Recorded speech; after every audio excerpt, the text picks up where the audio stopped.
Este é o podcast Fronteiras da Engenharia de Software, um podcast para refletir sobre o presente e o futuro da nossa área. Este podcast tem o apoio da Zup Innovation, empresa que cria tecnologia e impulsiona o crescimento exponencial.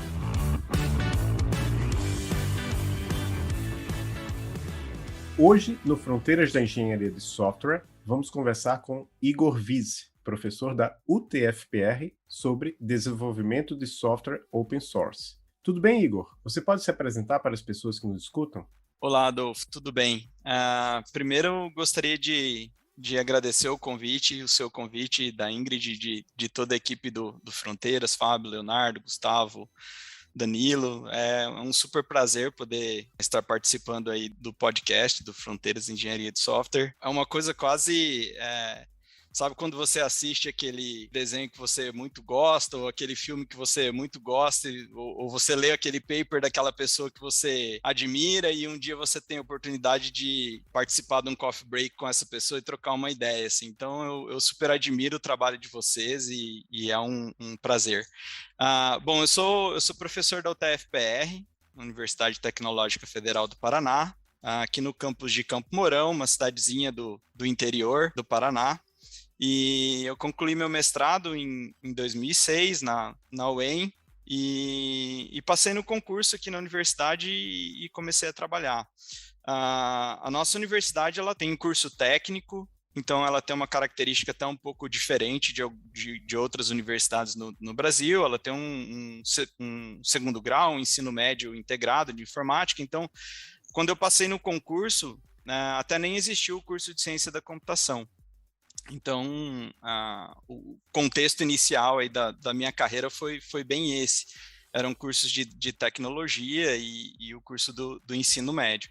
E em 2011, 2012, o nosso grupo ganhou em tamanho e quantidade de mestres e nós começamos já tínhamos o curso de ciência da computação e foi daí que surgiu a ideia de nós fazermos um doutorado interinstitucional, né, o DINTER, com IME-USP, e o meu doutorado foi feito lá. Eu concluí em 2016 com orientação do professor Marco Aurélio Gerosa. Né? E até é engraçado, a gente foi durante o doutorado meu primeiro contato com software livre.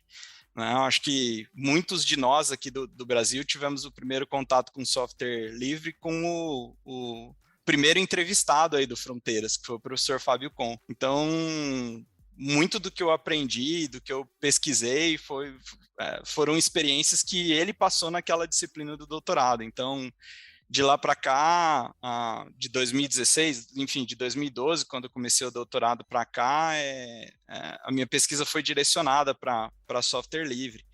E aí fiz o pós-doutorado, trabalhando num projeto da NSF, sobre aquisição de habilidades para pessoas que tentam contribuir para projetos de software livre na Northern Arizona University, com o professor Marco Gerosa, que também foi meu orientador do doutorado. Enfim, trabalhei com outras pessoas aí do podcast, com o Gustavo. A gente tem muito artigo junto sobre o tema, de diversos tópicos relacionados a software livre. O Igor Steinmacher, super parceiro aí também, Fernando Castor, que também já foi entrevistado, Tayana, Paulo Meireles, enfim, outras pessoas fantásticas aí que a gente sempre tem contribuído e tem trabalhado junto em torno desse tema. Então, um super prazer aí falar sobre isso. Bacana. Bom, Igor, hoje em dia, né, é muito difícil para quem trabalha com desenvolvimento de software não saber o que é desenvolvimento open source, né? Ou falando em português, né, desenvolvimento de código aberto ou código livre. Mas assim, como a gente está começando e vai falar esse episódio inteiro sobre isso, né, é importante que todo mundo fique na mesma página, os nossos ouvintes, né, saibam do que a gente está falando. Então, tu podia dar uma visão geral de como funcionam os projetos open source? Qual é o modelo de negócio? Legal, Ingrid. A pergunta é bem legal, assim. Quase com essa pergunta a gente pode fazer o podcast inteiro, assim.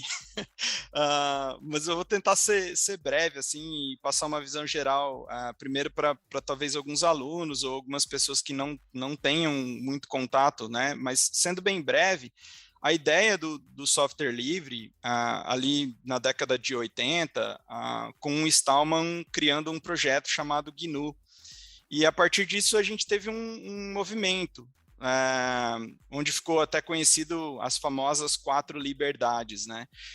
Onde, para um projeto ser um projeto de software livre, de código aberto, esse projeto ele teria que garantir que os usuários finais pudessem ter liberdades de executar esse código-fonte, estudar, então olhar esse código-fonte, compartilhar esse código-fonte com quem quer que seja e poder modificar esse código-fonte. Então, eu poderia pegar uma aplicação que alguém desenvolveu e estudar para fins acadêmicos ou para eu adquirir alguma habilidade, ou eu poderia modificar para alguma necessidade de um negócio que eu estava construindo, e então o software livre nasceu muito nesse contexto.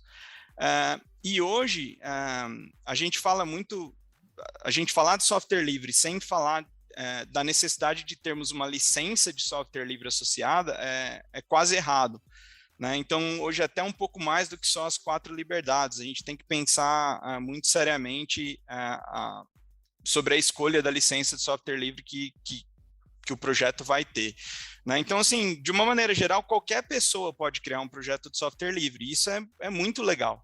Então, agora, na época da pandemia, a gente viu uma explosão de projetos de código aberto sendo disponibilizados no GitHub para análise de dados, né? Modelos de predição, de número de casos, enfim, muita coisa sendo compartilhada.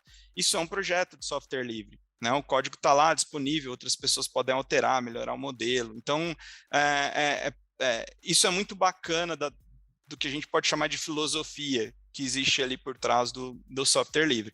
E uma coisa que geralmente as pessoas confundem é que, mas então software livre é só caridade, né? A gente não pode ganhar dinheiro com software livre. Na verdade, o modelo de negócio de software livre envolve muitas outras coisas, né? Então, existem empresas que elas vendem serviços ou consultoria, né? Muitas vezes instalar um programa de software livre, configurar corretamente, né, fazer adaptações para um determinado cliente, envolve um custo e uma determinada habilidade. E isso pode ser vendido, obviamente, respeitando os aspectos de licença, que provavelmente a gente vai discutir mais para frente. Mas é plenamente possível você fazer dinheiro ou trabalhar em empresas que têm software livre como sua atividade primária, digamos assim, né? Então, eu costumo brincar quando eu falo para os meus alunos que não é porque a gente está trabalhando com software livre que a gente vai fazer tudo por caridade e não vai ganhar o dinheiro do X-Bacon, né? A gente precisa do dinheiro para sobreviver, enfim. Então, tem muito aspecto financeiro já. Não é à toa que a gente tem, por exemplo, Google, Facebook, Twitter, Microsoft, Apple, Airbnb, enfim, empresas gigantescas que têm seus repositórios no GitHub, lá hospedam projetos de software livre e possibilitam que qualquer um de nós aqui possa contribuir com esses projetos, né? Então, o modelo é muito variado. Você pode construir... eu acho que muitas startups hoje utilizam pacotes JavaScript que são projetos de software livre, né? A gente tem muita gente que vende certificação e treinamento, né? Então, o modelo envolve diferentes possibilidades de ganhar dinheiro. Só uma curiosidade, até quando a gente conversou a primeira vez e eu fui convidado, eu fui tentar olhar alguns cases que existiam no Brasil. E existe um case relativamente recente da Rocket Chat, que eles tiveram algumas rodadas de investimento e eles captaram 20 milhões de dólares. E eles são uma alternativa ao Slack. E é uma alternativa totalmente livre de uma empresa do sul do Brasil. Então, assim, é fantástico saber que isso existe e que software livre possibilita isso. Bem interessante. Uma questão que a gente pensa muito e que impacta nos projetos open source é o gerenciamento da licença, como você já falou, até o nosso ex-co-host, ex não, né? A gente está dando uma pausa, o Gustavo Pinto escreveu um livro sobre isso, mas a gente queria ver a sua explicação, o que é que significa isso, essa questão da licença, do gerenciamento. A gente quer que você explique como os desenvolvedores levam ou devem levar licenças em consideração no desenvolvimento e como o código open source pode ser utilizado. Excelente pergunta, Adolfo. Esse eu acho que licença hoje é um dos principais gargalos que a gente tem para entender quando a gente fala de software livre. E assim, acho que a minha visão um pouco sobre isso é porque acaba envolvendo muito a área jurídica, né? E aí, leis que envolvem, talvez, aspectos locais, regionais de um país, de um continente. Então, não é alguma coisa assim. A gente tenta explicar de um jeito simples, mas a implicação ela é bem séria e existem até alguns casos famosos aí que a gente pode facilmente a gente acha esses casos de conflito jurídico envolvendo problemas de licença. Então, assim, uma coisa assim de cara até para mostrar um pouco o quão é importante isso para os desenvolvedores. Suponha que você está construindo um projeto de software livre e você constrói uma API e essa API fica famosa e alguém quer comprar a sua empresa, ou você constrói uma startup, usa um monte de APIs de código livre e aí a sua startup vai ser comprada pelo Google. Uma das primeiras coisas que a Google vai fazer é olhar o compliance das licenças. Se o seu compliance estiver errado, se você tiver licenças que são incompatíveis dentro do seu código, a aquisição volta para trás. E isso aconteceu mais de uma vez recentemente. Então, o impacto para os desenvolvedores é altíssimo. E o que é engraçado é que as pesquisas que a gente fez recentemente, até em colaboração com o Gustavo, olhando para o NPM, para o ecossistema do NPM, é que a gente percebe que os desenvolvedores eles não estão preocupados com licenças. Então, era comum a gente olhar, por exemplo, dentro de um projeto, no arquivo de licença, onde normalmente a gente declara as licenças que o nosso projeto possui, ou a licença que o nosso projeto possui, o desenvolvedor escreveu um palavrão do tipo, faz aí o que você quiser com essa, né? Então, isso mostra um pouco, ou deixar o arquivo em branco. Meu arquivo não tem, meu arquivo de licença, meu software é sem licença. E a implicação disso é que se você não declara o seu software livre com uma licença de software livre, o código é copyright. E isso causa consequências, enfim, nesses casos de exemplo que a gente estava discutindo. Né? Assim, rapidamente, para dar uma explicação para os ouvintes, né, sobre os tipos de licença, a gente tem 3 tipos de licença básica quando a gente vai declarar, né? Porque a gente precisa escolher uma dessas licenças. São as permissivas, que é o que a gente chama de licença acadêmica. Então, o MIT, por exemplo, criou uma licença. E essas licenças permissivas, como o nome já diz, ele permite que você faça qualquer coisa. Inclusive, fechar o seu código-fonte, se você quiser em algum momento. Tá? A gente tem as licenças que são recíprocas totais, que a gente chama, que são licenças conhecidas como copyleft pelos desenvolvedores, e essas licenças, elas dizem que qualquer trabalho derivado do trabalho original que possui essa licença, ele tem que ser redistribuído e disponibilizado com os mesmos termos da licença original. Tá? Então, uma licença bem comum dessas recíprocas totais é a GPL ou GPL. Né? E as licenças recíprocas parciais, elas são como as recíprocas totais, com uma diferença. Né? Se as modificações que você fez no seu código forem modificações como um componente de um outro projeto, esse projeto não necessariamente precisa ser disponibilizado sobre a mesma licença. E aí a gente tem as licenças da Mozilla e da Eclipse, por exemplo. Tá? Então, é muito difícil para o desenvolvedor, considerando todas essas peculiaridades, escolher uma licença.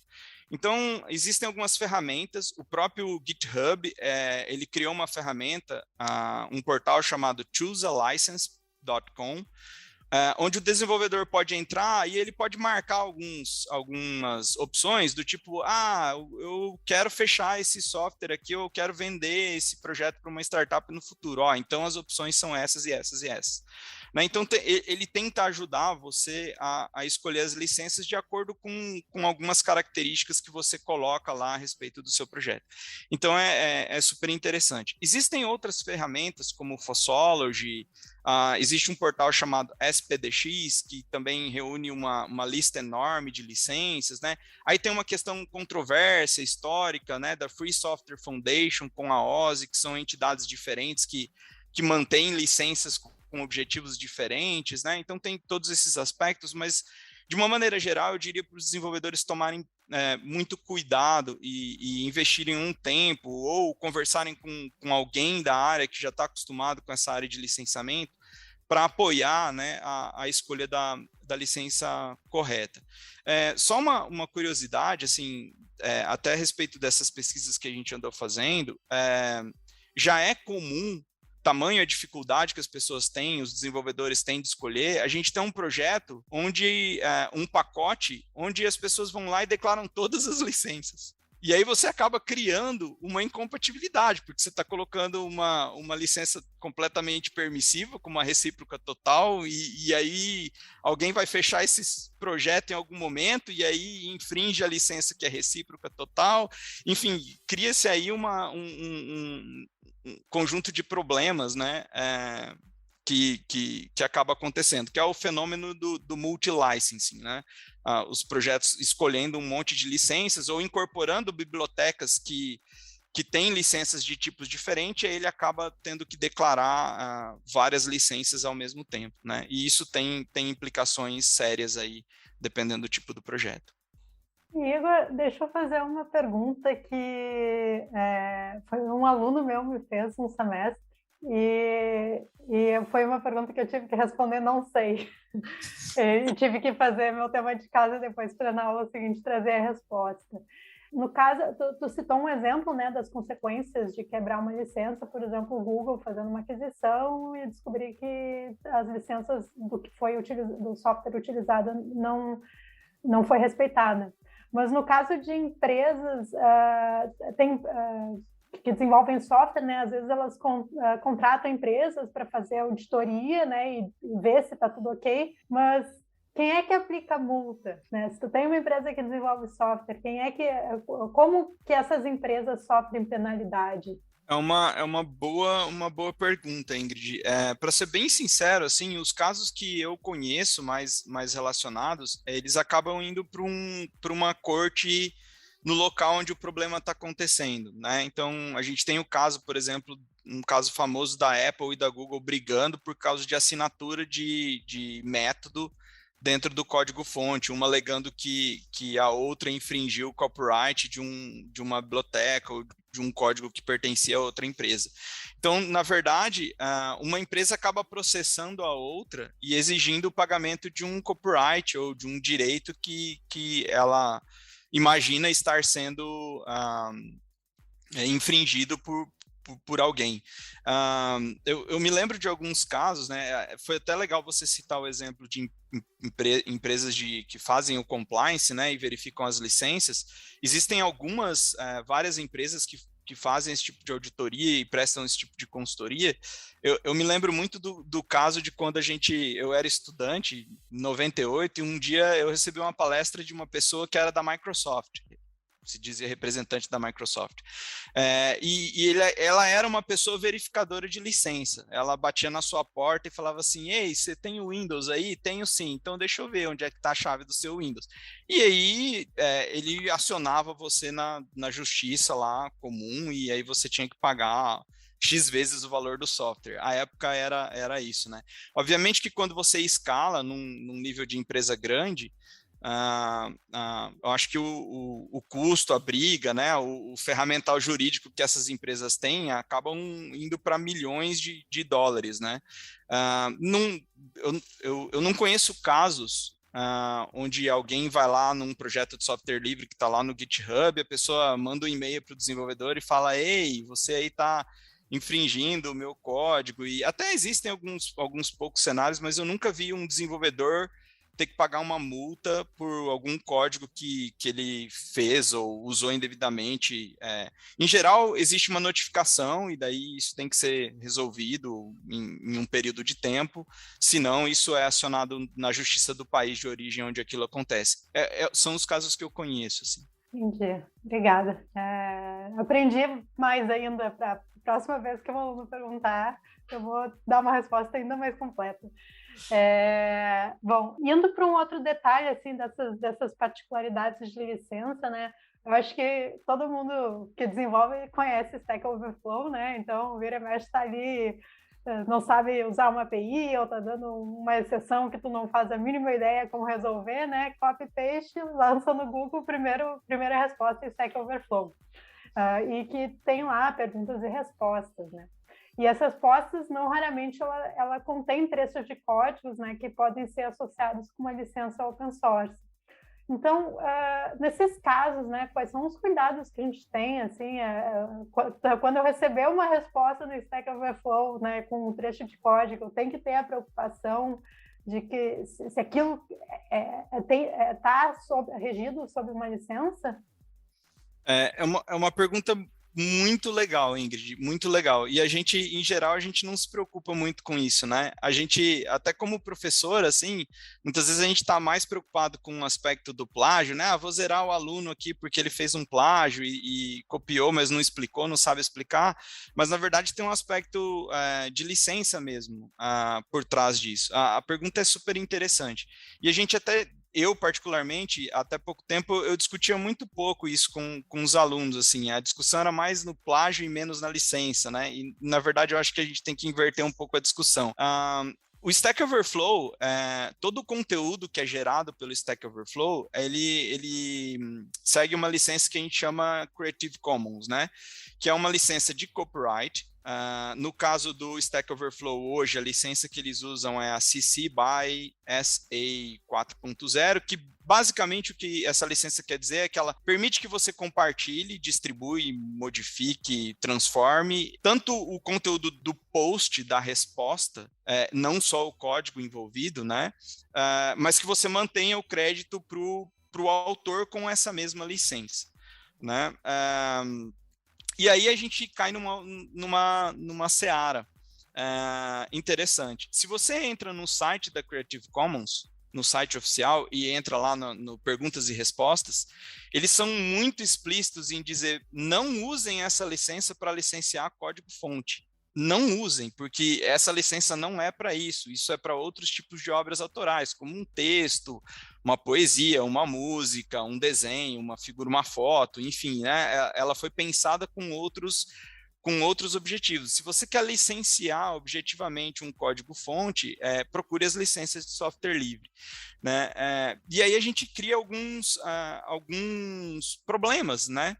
Porque, em geral, o código que é usado no Stack Overflow também é um código copiado muitas vezes de um outro lugar, que é um repositório do GitHub, ou que faz parte de um projeto acadêmico que você escreveu. E aí, em tese, você deveria licenciar o seu código como um GIST dentro do GitHub, né, um trecho de código lá de exemplo, ou você deveria colocar num repositório seu e licenciar esse código e fazer menção a ele dentro do Stack Overflow como uma licença separada daquele conteúdo.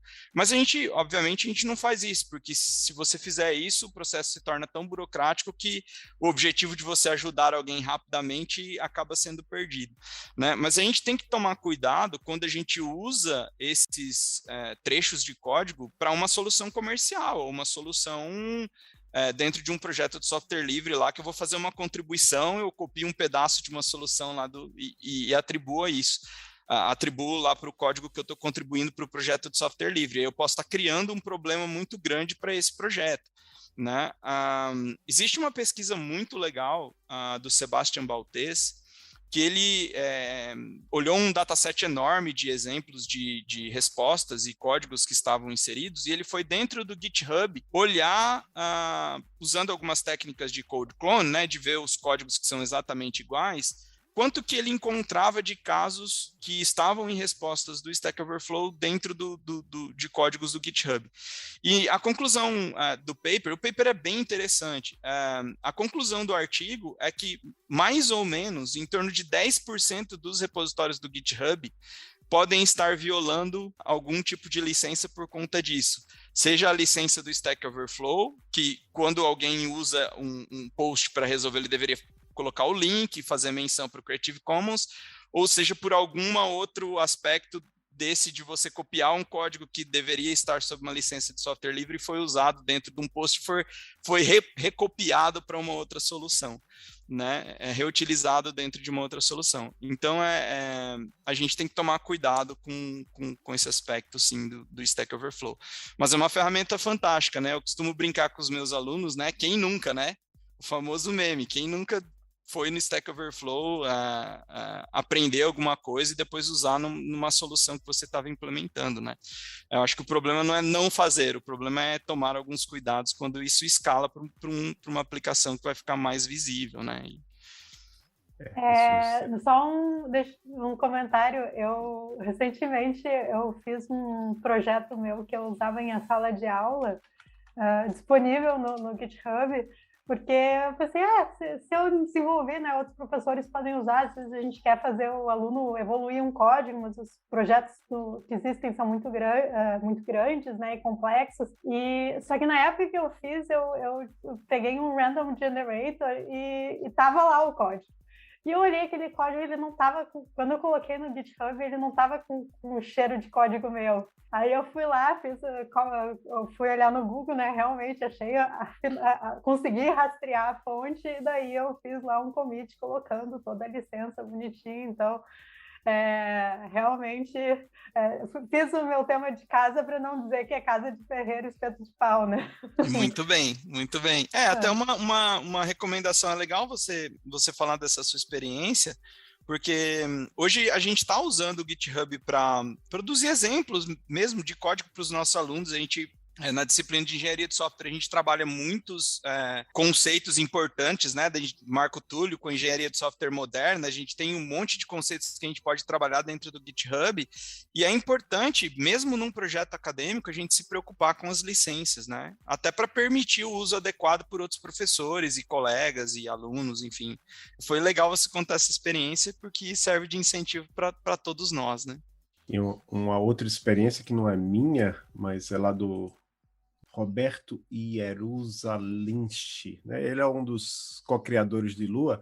Ele falou uma vez numa entrevista que em Lua eles não recebem pull request de ninguém, né? Eles recebem, né? Olha, resolvi esse problema aqui, aí eles mandam, aí ele, não sei se ele sozinho hoje em dia ou ele e os co-criadores, aí eles olham a solução e reescrevem, né? E fazem o código, 100% do código Lua, pelo que eu entendi lá, é deles, não é dos contribuidores. Então, falando agora sobre essa questão da dinâmica dos projetos, como é que essas coisas acontecem, né? Por exemplo, existem projetos que têm uma empresa grande por trás. Google, Microsoft, Facebook, WhatsApp. Outras têm pessoas externas ao projeto que podem contribuir. E como é que essas contribuições das pessoas externas são integradas aos projetos? Legal. De uma maneira geral, o mesmo argumento que a gente usa em engenharia de software, né, a gente usa para os projetos de software livre, a engenharia de software pura, né? Um projeto ele vai nascer a partir de uma necessidade, né? Então, alguém precisa construir uma API para melhorar a sua vida no trabalho, alguém precisa construir alguma solução para resolver um problema específico, enfim, você tem uma necessidade e aí você cria um projeto de software livre, né? Em geral, os projetos, eles têm um conjunto de mantenedores, ou tem um mantenedor, né? A pessoa que criou esse projeto, ele é a pessoa, ou o time responsável por manter esse projeto ativo, né? Então, ele tem que organizar todo esse aspecto de licença, de lançamento de versões, de controlar as modificações que são feitas no código. Então, a gente pode acontecer, por exemplo, de ter casos como esse que você mencionou, do Lua, onde você tem projetos no GitHub que não aceitam contribuições por desenvolvedores externos, né? Existem casos, por exemplo, de projetos de software livre no GitHub que a gente chama de espelhos, né? O projeto é mantido até os defeitos, as contribuições de código é mantido num outro repositório, mas você tem um espelho daquele código sendo disponibilizado ali no GitHub. Mas, do ponto de vista externo, qualquer pessoa pode procurar uma tarefa dentro do GitHub, por exemplo, né, que hoje eu acho que tenho certeza, é a principal plataforma social de codificação que hospeda os projetos de software livre. A gente tem, né, dezenas de centenas de projetos grandes dentro desse repositório. Então, a gente vai achar linguagens como Rails, a gente vai achar Elixir, a gente vai achar Erlang, a gente vai achar APIs aí que a gente usa no dia a dia, né? Em Java tem o JUnity, tem o Spring, enfim, grande parte dessas bibliotecas são hospedadas dentro do GitHub e você pode contribuir com qualquer uma delas. E aí parece que é alguma coisa fácil, né? Eu vou lá como contribuidor, escolho uma tarefa, resolvo essa tarefa e mando para o projeto, e alguém magicamente vai lá e diz assim, beleza, o seu código está ok, aqui a gente vai integrar. E, na verdade, o processo é um pouco mais complexo do que isso. Não é assustador ou difícil para as pessoas, mas envolve uma sequência de passos, né? Pensando do lado do projeto, que foi a parte que você me perguntou, como essas contribuições feitas são integradas, os desenvolvedores do projeto, que mantém aquele projeto, recebem uma requisição de mudança, que a gente chama de pull request, que contém as mudanças que um desenvolvedor fez na sua máquina local. Então, depois dele ter feito o fork daquele projeto, copiado esse projeto para a máquina dele, ele fez as modificações para corrigir um defeito ou inserir uma nova funcionalidade no software, e ele devolveu isso para o projeto. Então, o projeto recebe essa notificação, e aí começa um processo de revisão de código técnico, né? Onde os membros do projeto vão olhar se o código está em conformidade com o padrão, então nome de variável. Eu não posso contribuir lá para o Rails e criar uma variável chamada abacaxi. Provavelmente o revisor, no momento de integrar o meu código, vai falar, olha, abacaxi não significa nada para a gente, então corrige por favor, coloca um nome aqui que diz respeito à intenção da sua variável. Então, coisas que a gente ensina, né, para os nossos alunos em sala de aula são as coisas que os mantenedores acabam exigindo no processo de mudança. Em alguns projetos, esse processo é um pouco mais rígido, você tem que submeter um caso de teste junto com o seu código. Outros projetos não têm essa exigência, né? Então, cada projeto acaba criando o seu conjunto de regras e durante esse processo de revisão ocorre essa checagem até que o código, uma discussão em torno dessa mudança. Então, às vezes são solicitadas algumas adaptações no código até que ele esteja no ponto de qualidade esperado pelo projeto, por essa comunidade de software livre, para que esse código possa ser integrado. O interessante, quando a gente fala, né, desse processo de organização, em geral, os projetos de software livre, esses times de software livre, eles são comunidades que eles prezam por esses princípios de auto-organização.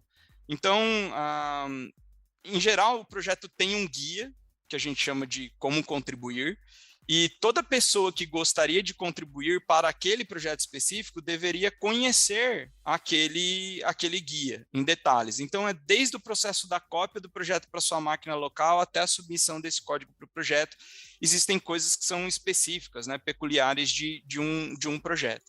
Mas, em geral, os mantenedores, eles recebem essa solicitação e ocorre esse processo de revisão de código. Legal. E pensando, já falou um pouco dessa questão de organização, né? Mas se a gente pensar nos projetos de empresas, né? Como tu já mesmo comentou, né? Tem grandes empresas, né? Que hospedam seus projetos no GitHub, né? Essas empresas normalmente têm uma organização em times, né, com determinados papéis lá, Product Owner, o Scrum Master, né, normalmente os projetos ágeis, os papéis determinados, e cada um tem um poder de decisão, né, e existe todo um gerenciamento de tarefas. E como esses times vão aparecer dentro dos projetos open source e como essas tarefas são coordenadas dentro desses projetos? É uma pergunta bem interessante e bem difícil de responder, Ingrid. Explicitamente, até a gente está investigando o GitHub Discussions, que junto com o Igor Steinmacher, a gente começou a olhar para o GitHub Discussions, a gente tem uma aluna investigando alguns pontos, e a gente chegou a um ponto de tentar identificar exatamente qual era o papel de alguns desenvolvedores, que a gente percebeu uma dinâmica de comunicação diferenciada, e a gente queria saber o que essa pessoa fazia dentro do projeto fora daquele ambiente de discussão, do discussions.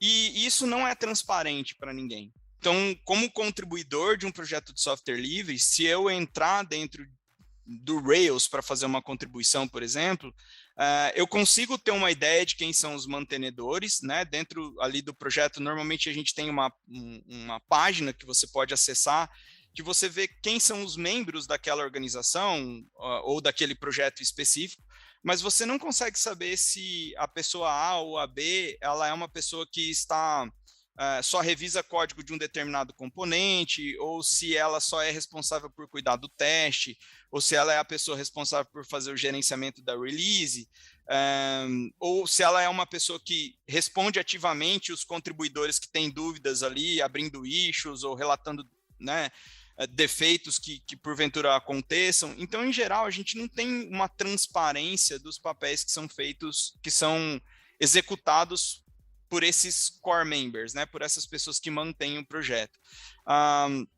Mas você acaba percebendo quando você começa a contribuir com o projeto.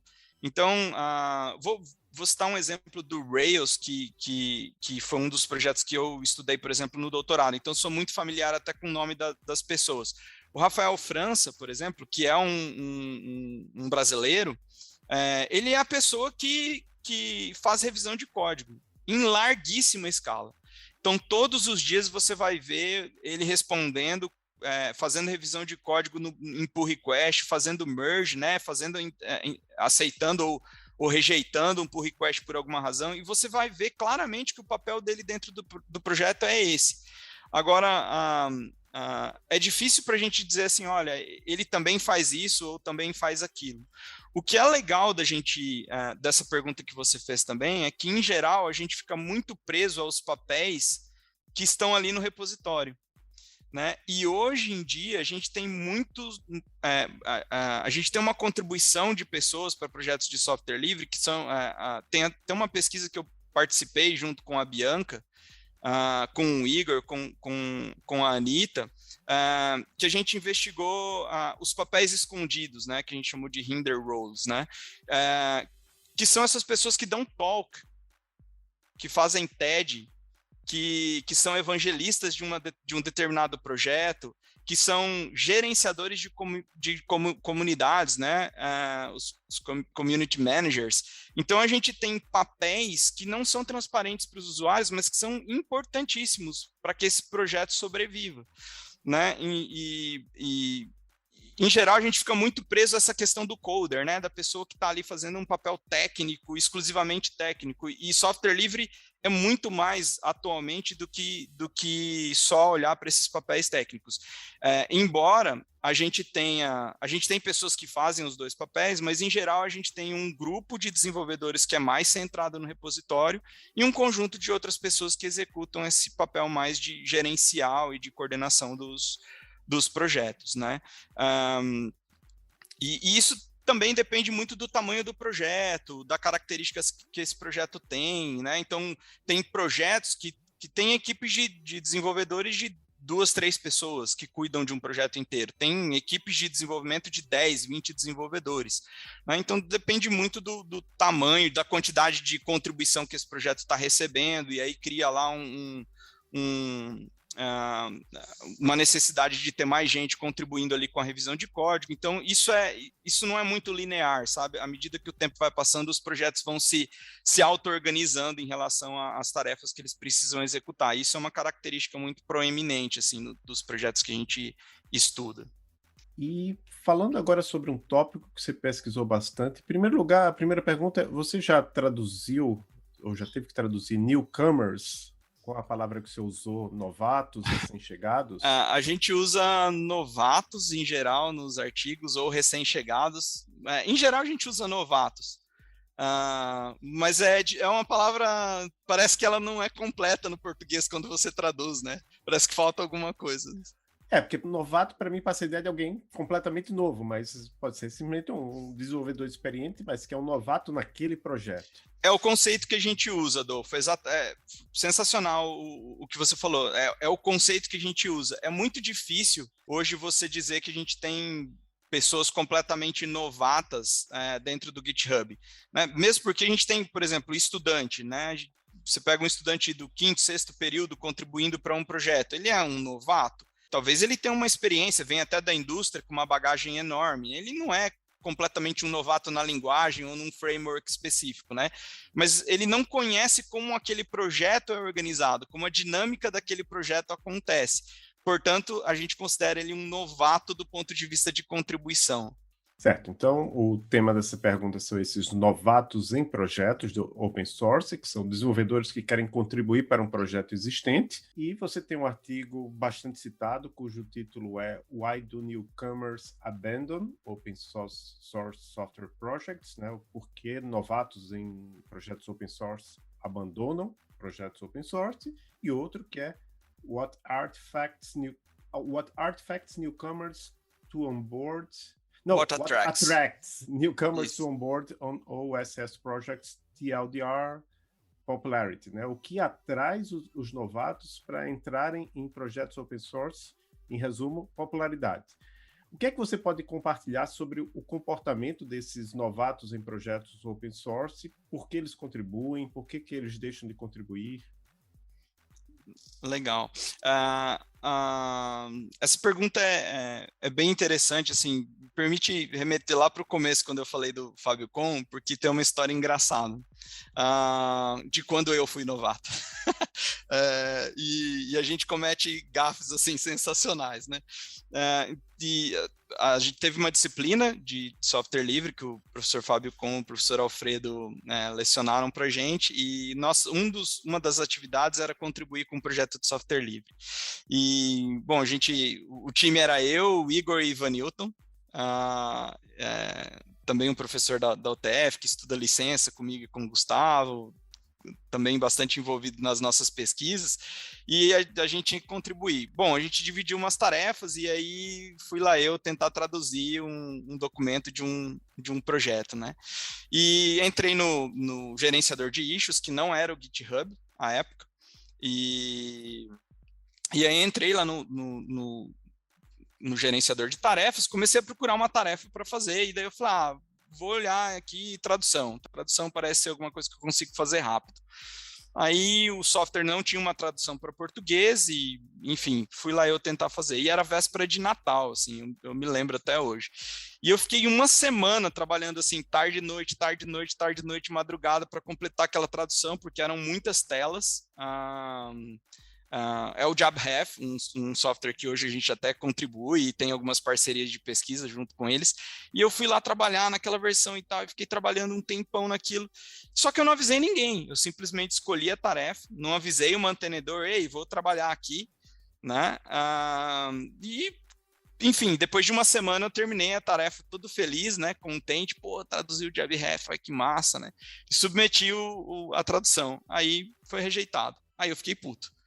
Falei assim, eu não acredito, né? Fiquei uma semana, véspera de Natal, larguei a família para fazer esse negócio aqui, e aí o cara rejeita a minha contribuição. Daí eu mandei uma mensagem para ele, assim, educadamente, falando, mas por que você rejeitou a contribuição? A tradução tá ruim. E ele falou, não, é que a gente incorporou uma tradução ontem, um dia antes de você submeter. Aí eu dava pulo de raiva, assim, de 2 metros de altura, né? E aí a gente conversando, aí o Igor e o Ivanilton tirando sarro da minha cara, falou assim, você também devia ter falado lá no projeto que você queria contribuir. E esse é um erro muito comum que novatos têm em projetos de software livre. Né? A gente, em geral, a gente vai lá, às vezes escolhe a tarefa, faz o fork, e você... Em geral, os novatos, os contribuidores, até mesmo os mantenedores, eles usam parte do tempo livre deles para manter esses projetos, né? Em alguns casos, a gente tem, quando a gente tem empresa por trás, em geral, a gente tem pelo menos um grupo de desenvolvedores que recebe para trabalhar algumas horas naquele projeto, mas isso não é assim, o normal, né? Da gente ver nos projetos de software livre. A gente vê as pessoas contribuindo mesmo, por N motivações que a gente pode discutir. Mas os novatos cometem esse tipo de erro. Eles vão lá, escolhem uma tarefa e hoje quantos milhões de usuários a gente tem no GitHub? Mais de 30. Então a chance de você pegar uma tarefa em um projeto popular e alguém ao mesmo tempo estar tentando resolver aquela tarefa é relativamente... Existe uma chance disso acontecer, né? E aí é importante, hoje até uma dica para as pessoas que querem contribuir, anuncia lá no Issue Tracker, né? Escolhi uma tarefa, alguém está trabalhando nessa tarefa, posso resolver essa tarefa?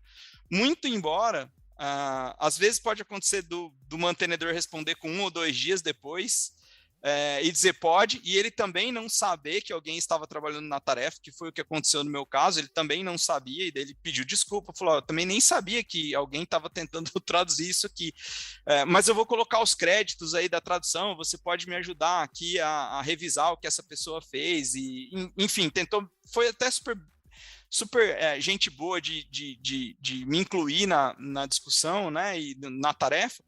E esse é um erro comum que a gente comete, né? Mas o que acaba fazendo as pessoas abandonar os projetos, esse paper que você mencionou foi o primeiro trabalho que eu e o Igor fizemos juntos no começo do doutorado. O Igor, meu xará, o Steinmacher, meu grande amigão e parceiro de pesquisa. Ele também é professor aqui da UTF e a gente faz muitas coisas juntos, assim, especialmente quando é open source, ele é um super pesquisador de barreiras de novatos, né? A gente faz muitas coisas juntos, mas essa parte de novatos acabou até se tornando o doutorado dele e a gente contribuiu. Eu acabei indo para a parte de escolha de tarefas e suporte dos novatos na execução das tarefas, e ele entendeu assim, muito o problema do lado do desenvolvedor e das pessoas, e eu contribuí com alguns artigos dele nesse sentido. E a gente via que no começo o problema era muito comunicação. As pessoas, assim, uma pessoa mandava alguma coisa, a outra pessoa não entendia. Então, para a gente que é do Brasil, o inglês ainda, infelizmente, é uma barreira. Então, muitas vezes você escreve de um jeito que um mantenedor de um outro país entende de um outro jeito e responde de um jeito que você interpreta que às vezes é agressivo e às vezes não é. Né? A Ingrid tá na Alemanha, né? Tem a brincadeira dos alemães, né? Do povo alemão ser seco e tal, tem um background alemão também, às vezes a gente responde de uma forma mais seca, e não quer dizer que a pessoa não deu atenção para você, ou não quer dizer que ela não te tratou bem, é o jeito de ser, diferente quando tem xingamento, diferente quando tem assédio, que são coisas que também já aconteceram, né? Até recentemente teve um caso com um Linus que causou aí toda uma discussão da forma que ele tratou uma pessoa lá dentro da comunidade. Então, enfim, acontecem, mas é legal da gente entender que um projeto de software livre é reflexo de uma comunidade. Então, você coloca um monte de gente diferente, que pensa diferente, que foi criado de jeito diferente, que foi, né, tecnicamente educado de jeito diferente, porque brasileiro programa de um jeito diferente do indiano, que programa de um jeito, né? Então, isso tem impacto no trabalho do mantenedor, que vai fazer a revisão de código.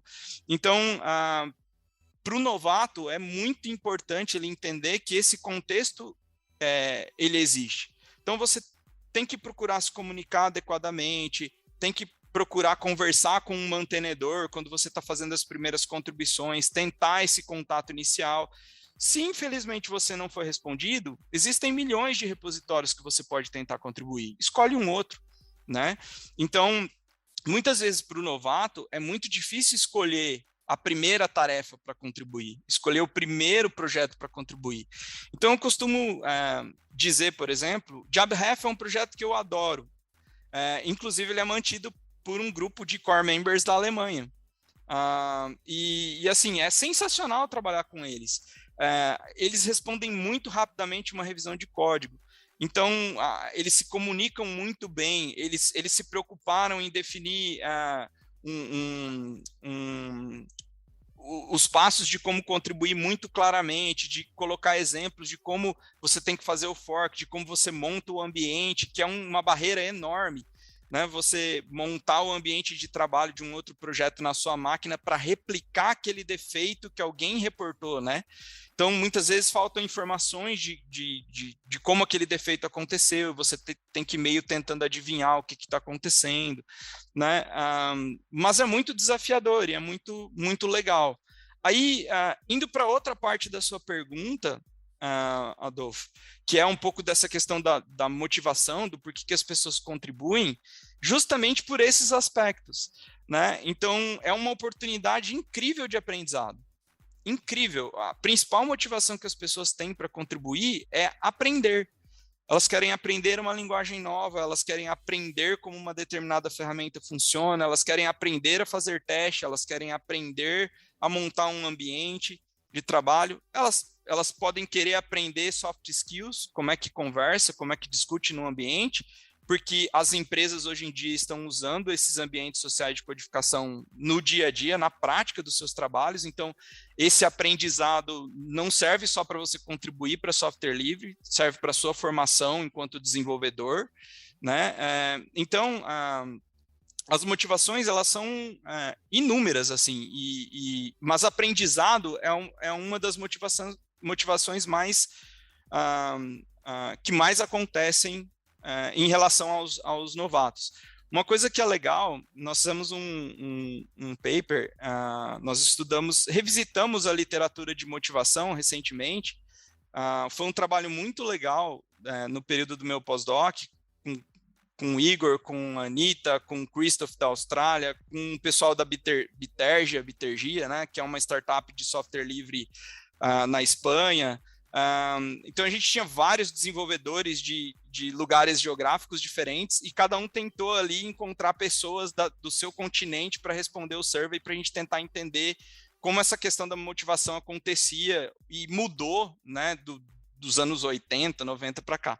E, assim, uma das coisas interessantes que eu li, por exemplo, que software livre era fascinante quando a pessoa começou a contribuir, porque ele tinha que escrever o código num disquete e mandar por correio para um outro continente. Aquilo me chamou tão a atenção, falou assim, era um desafio, porque eu tinha que escrever o código, gravar num disquete, mandar para uma pessoa que eu nem sabia quem era, e aquilo cruzar o oceano. Era fantástico. Aquela pessoa ia pegar o meu código, ia revisar o meu código e ia colocar dentro daquele software, né? Então, assim, existem coisas bem, bem legais a respeito de motivação. E, assim, existem muitas motivações diferentes. Ou é altruísmo, ou é porque a pessoa quer ter um senso de pertencimento àquela comunidade, que é uma coisa que a gente tem quando a gente vai para a escola, né? Pertencer àquela comunidade de amiguinhos ali daquela turma, para alcançar objetivos em comum. Tem diversão, né? Que foi o caso dessa pessoa. Para ele era uma diversão fazer aquilo, né? Escrever um código e mandar, e aquilo cruzar o oceano.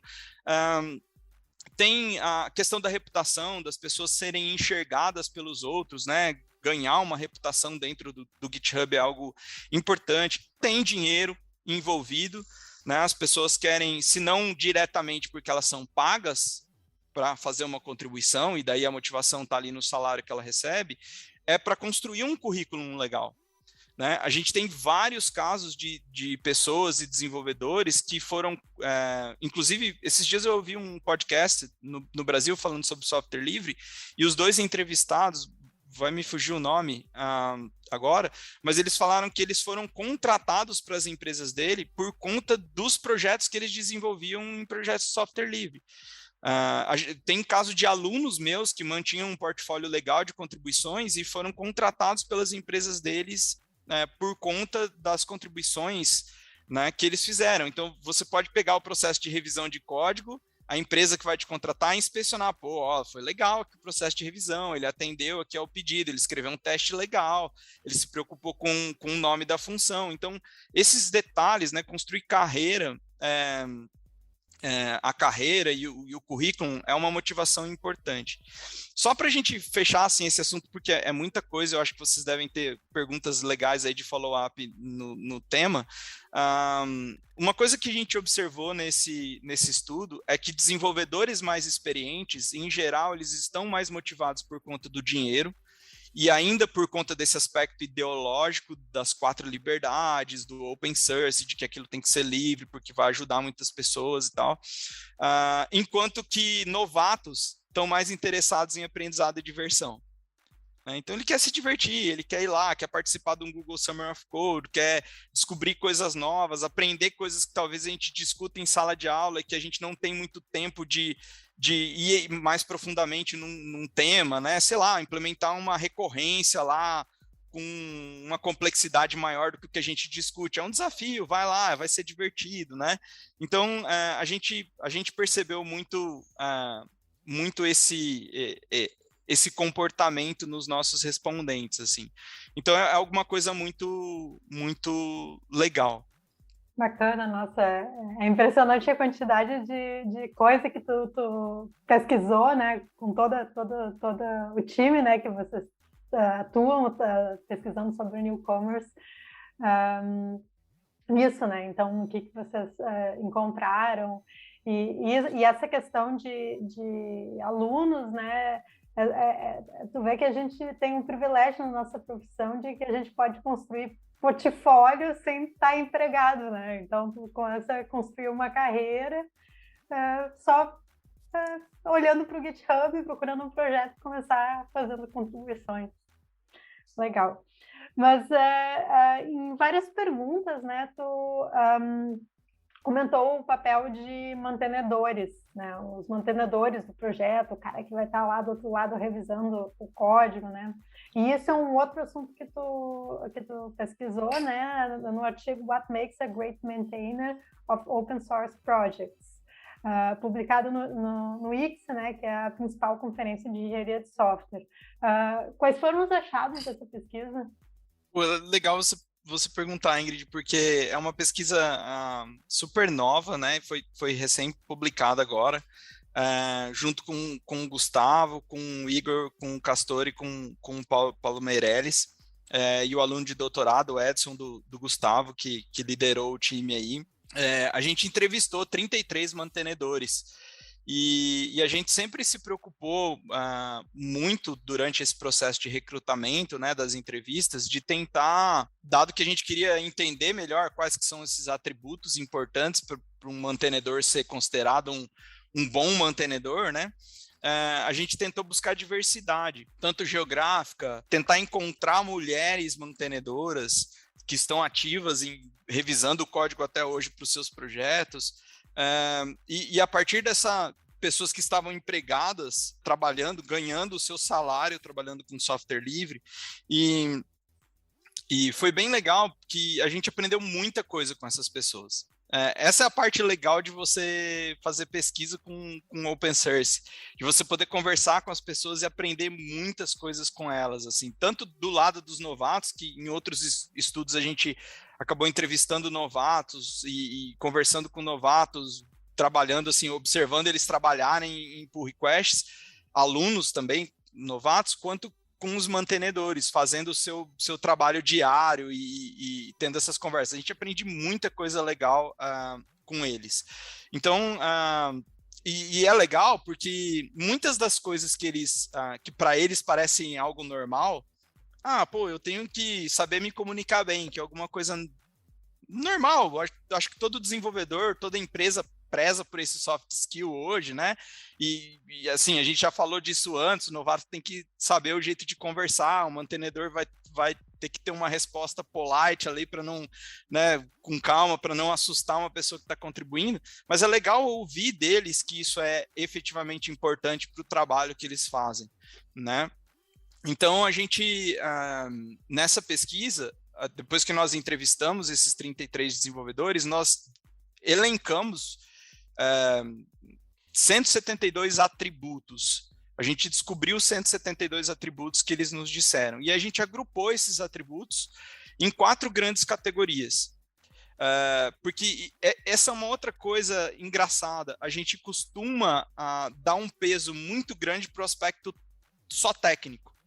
Né? Não, porque eu tenho que ser um codificador, assim, meu código tem que ser um clean code, meu código, assim, não pode cometer erro nenhum, como é que eu vou... Isso até assusta os novatos, né? Como é que eu vou fazer uma contribuição, alguém vai revisar o meu código e vai falar, puta, você não sabe programar, né? Pô, olha esse código, o que você escreveu, né?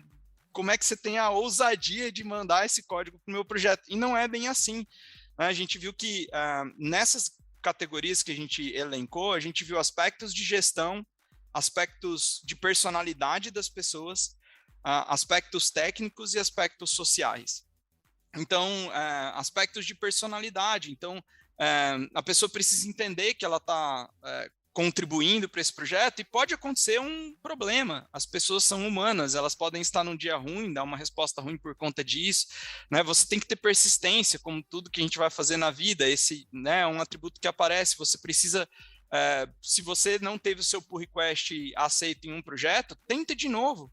Tenta aprender com aquilo, né? Tenta continuar, não desista. Então, tem esses aspectos de resiliência, de personalidade que a gente descobriu.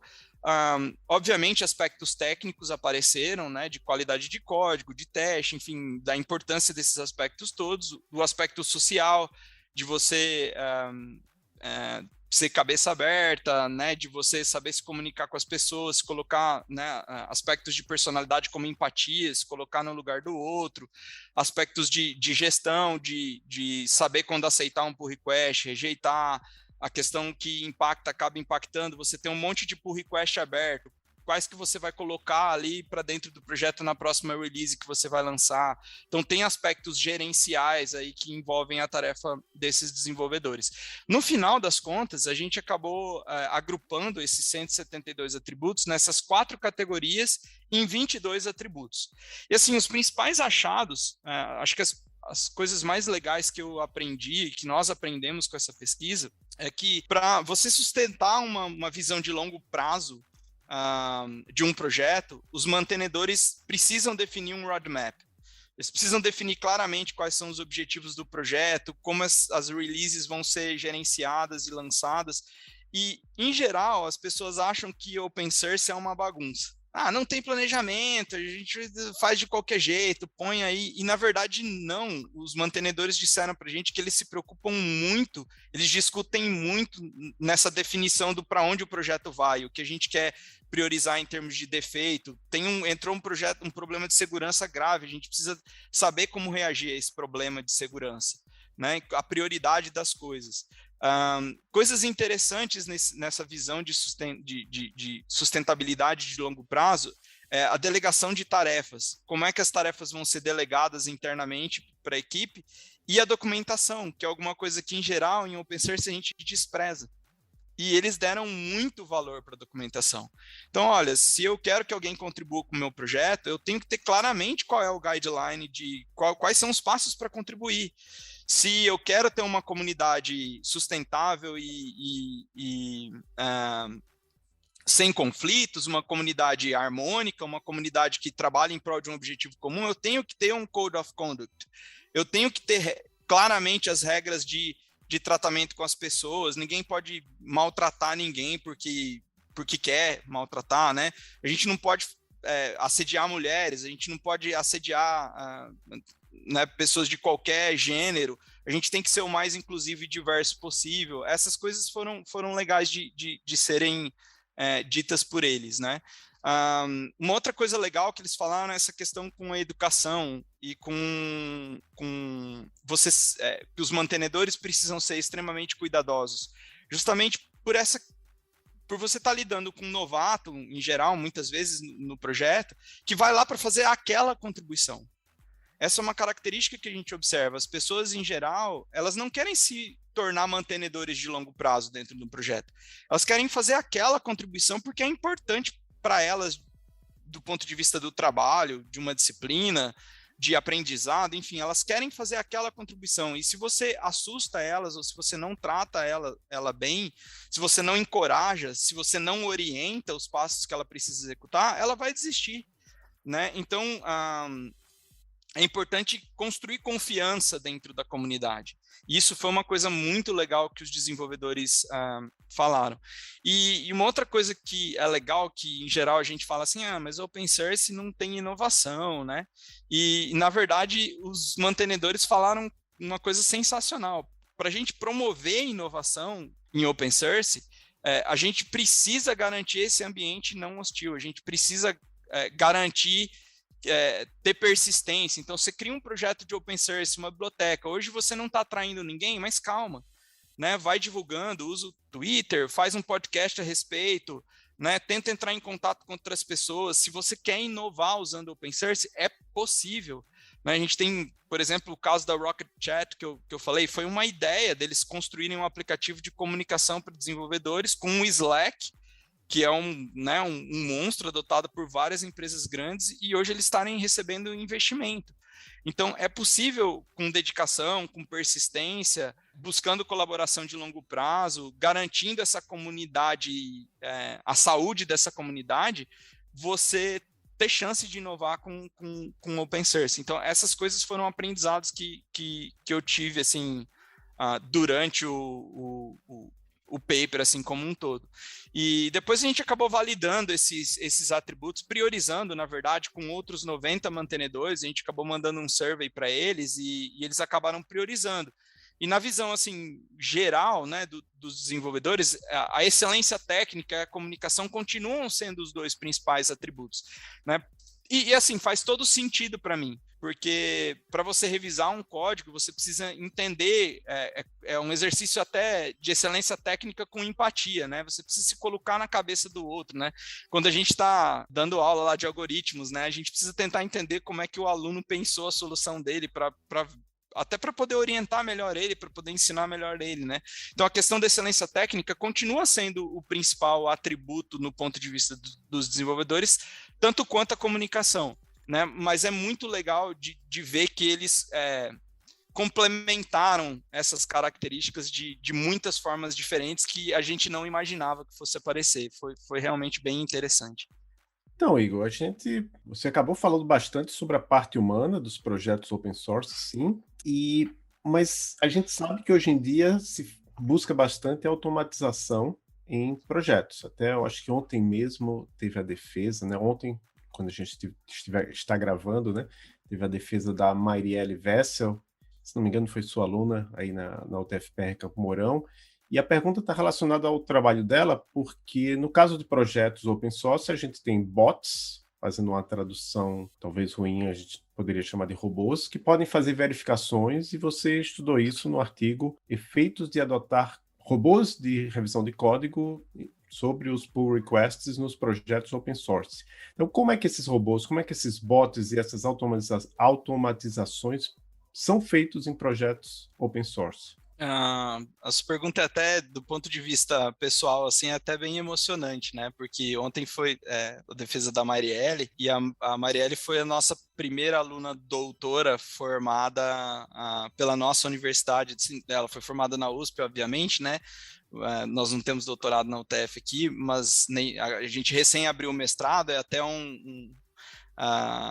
uma oportunidade agora, né, que a gente tem para outros alunos. Na época da Marielle, nós não tínhamos o mestrado aqui, ela entrou como uma aluna do técnico, então ela começou conosco no ensino médio e fez a graduação dela assim, com esplendor, assim, uma graça fantástica. Ela, durante o período de graduação que eu pude orientá-la, ela teve um paper no SBES aceito. Ela sempre manifestou o interesse de trabalhar, de fazer o doutorado, de continuar na área acadêmica, embora ela, durante a graduação, tenha tido várias experiências no mercado. E foi assim, foi muito legal trabalhar com ela. Na verdade, eu acho que eu aprendi mais orientando ela do que eu ensinei coisas para ela, porque ela tem uma capacidade de fazer diferentes tipos de estudo, assim, na tese dela, que ela investigou bots profundamente, a gente fez estudo qualitativo, estudo quantitativo, aplicou técnicas de regressão para entender fenômenos de jeito diferente, ela fez prototipação. Ela, assim, a tese dela é muito legal, quem puder ler a tese dela, ela aprofunda esse aspecto de bots que a gente vai conversar agora, mas para mim é emocionalmente muito legal, assim, porque foi uma experiência muito rica para mim, como pessoa, trabalhar com ela e poder colaborar no período do doutorado dela. Esse paper foi um paper no CSCW, que não é uma conferência de engenharia de software, é uma conferência de sistemas colaborativos, que também envolve, né? E a gente queria justamente entender como os bots colaboravam nesse contexto, né? Como eles interagiam com as pessoas, como eles colaboravam dentro do contexto de pull requests. E a gente começou esse paper é de 2018, foi numa disciplina que eu e o Ivan Newton estávamos ministrando, e a gente passou alguns desafios para os alunos, e ela se interessou pelo tema, que acabou depois virando o tema de doutorado dela, e a gente investigou esses efeitos de adoção. Nesse paper especificamente, a gente olhou vários projetos de software livre e nós tentamos identificar quais bots eram usados por esses projetos.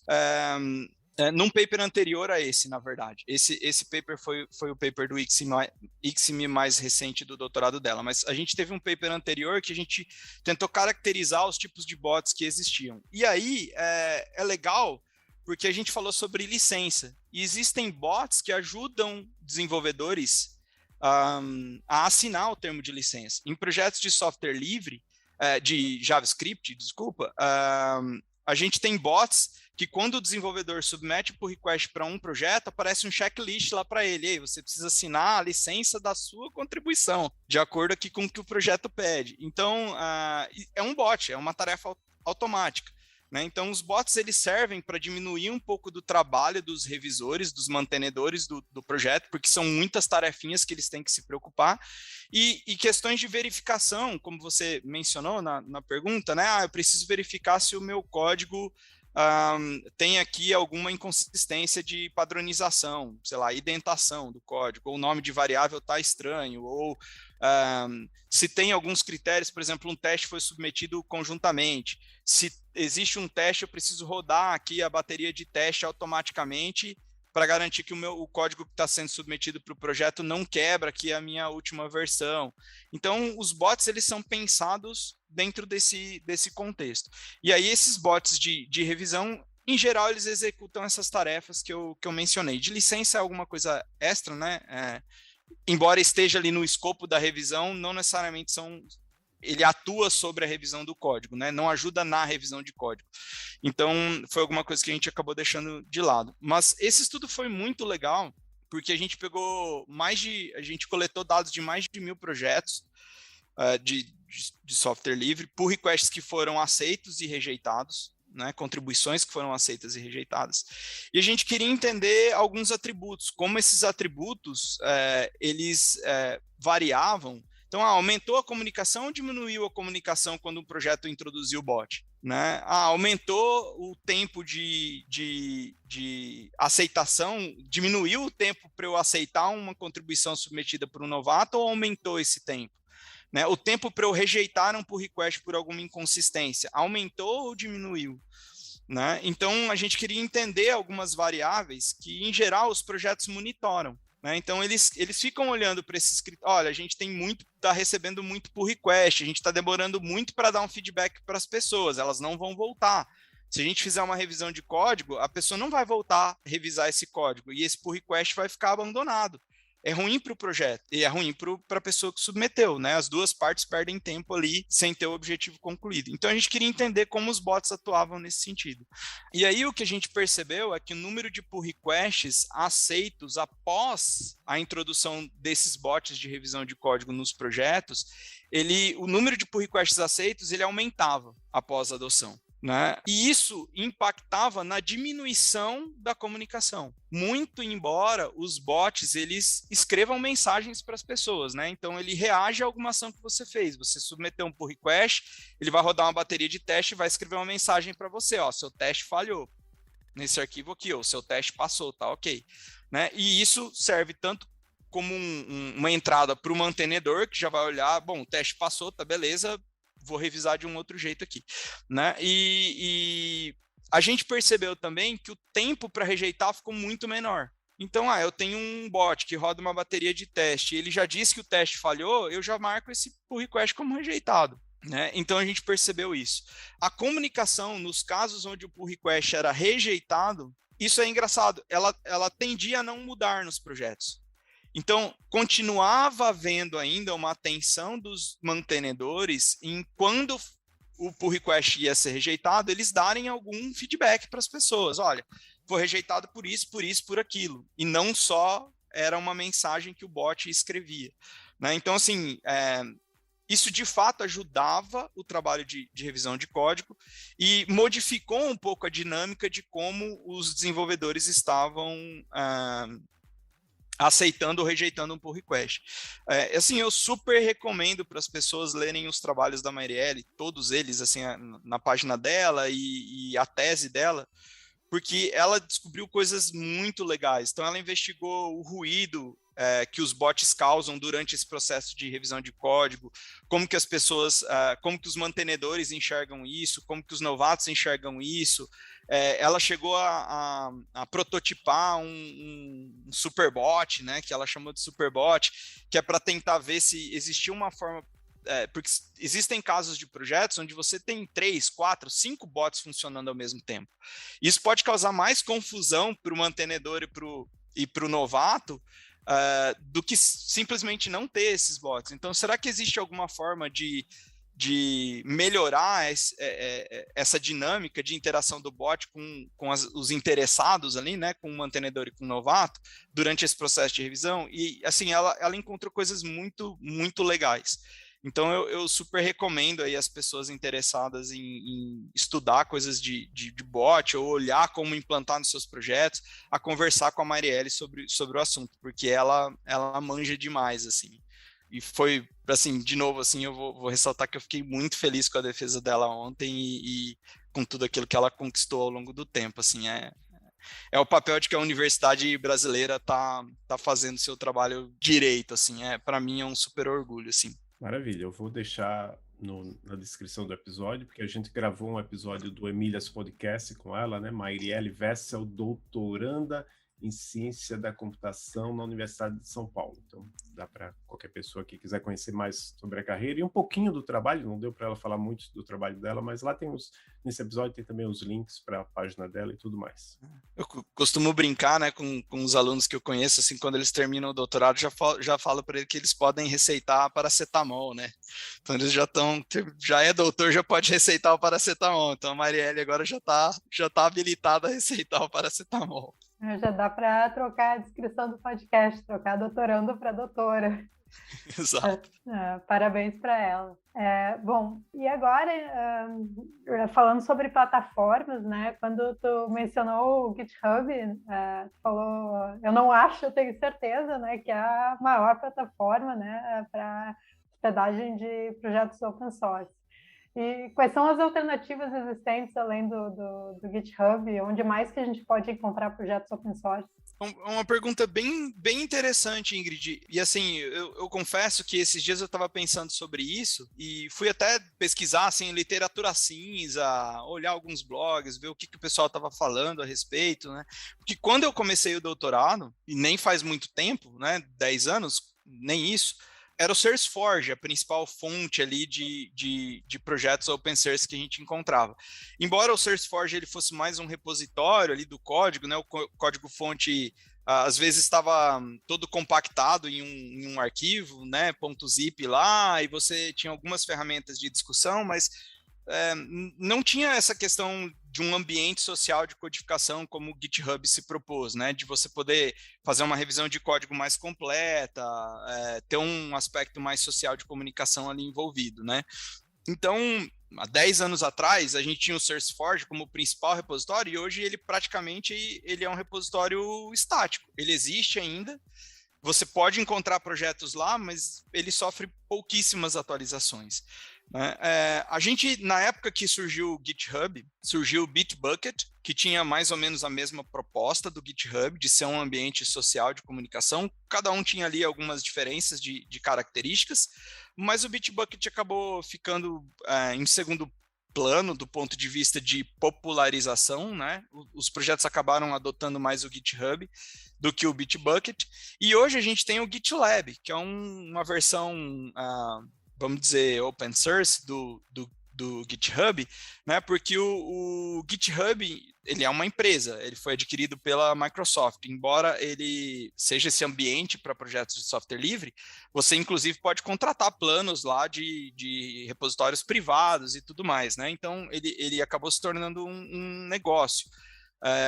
E o GitLab é uma alternativa. Você pode ter uma instância sua do GitLab dentro da sua empresa, da sua universidade, para o seu projeto de pesquisa, né? É possível você, quase com as mesmas funcionalidades ali. E até é engraçado que nessa época que o GitHub foi adquirido pela Microsoft, teve aquele processo migratório, né? Durante os primeiros meses ali, vários projetos open source ficaram com um certo receio de que a Microsoft ia impor algumas restrições aos projetos, ou, enfim, não ia incentivar da forma que ela está incentivando, verdade seja dita, né?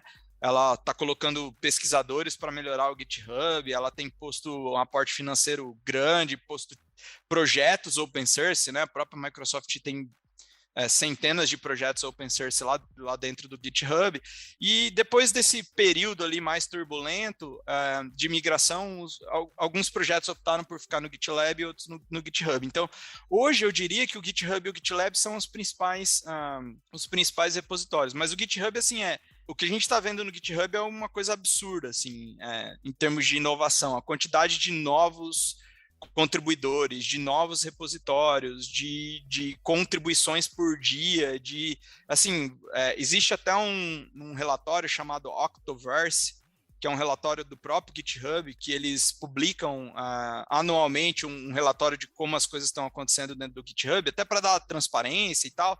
E, assim, é uma coisa absurda a variação de um ano para o outro. Assim, eu até convido aí os ouvintes a darem uma olhada, quem gosta de open source, de olhar esse relatório do Octoverse. Assim, é uma coisa fantástica. E para a gente que estuda open source, é material infinito, né? Você tem milhões de pessoas, milhões de repositórios, bilhões de códigos, de linhas de código. Então, realmente é uma revolução, assim, né? Então é muito legal viver esse momento aí. Mas eu acho que tem duas coisas aqui. Uma questão é a plataforma Git, né? Que é para servir de gerenciamento de controle de versão.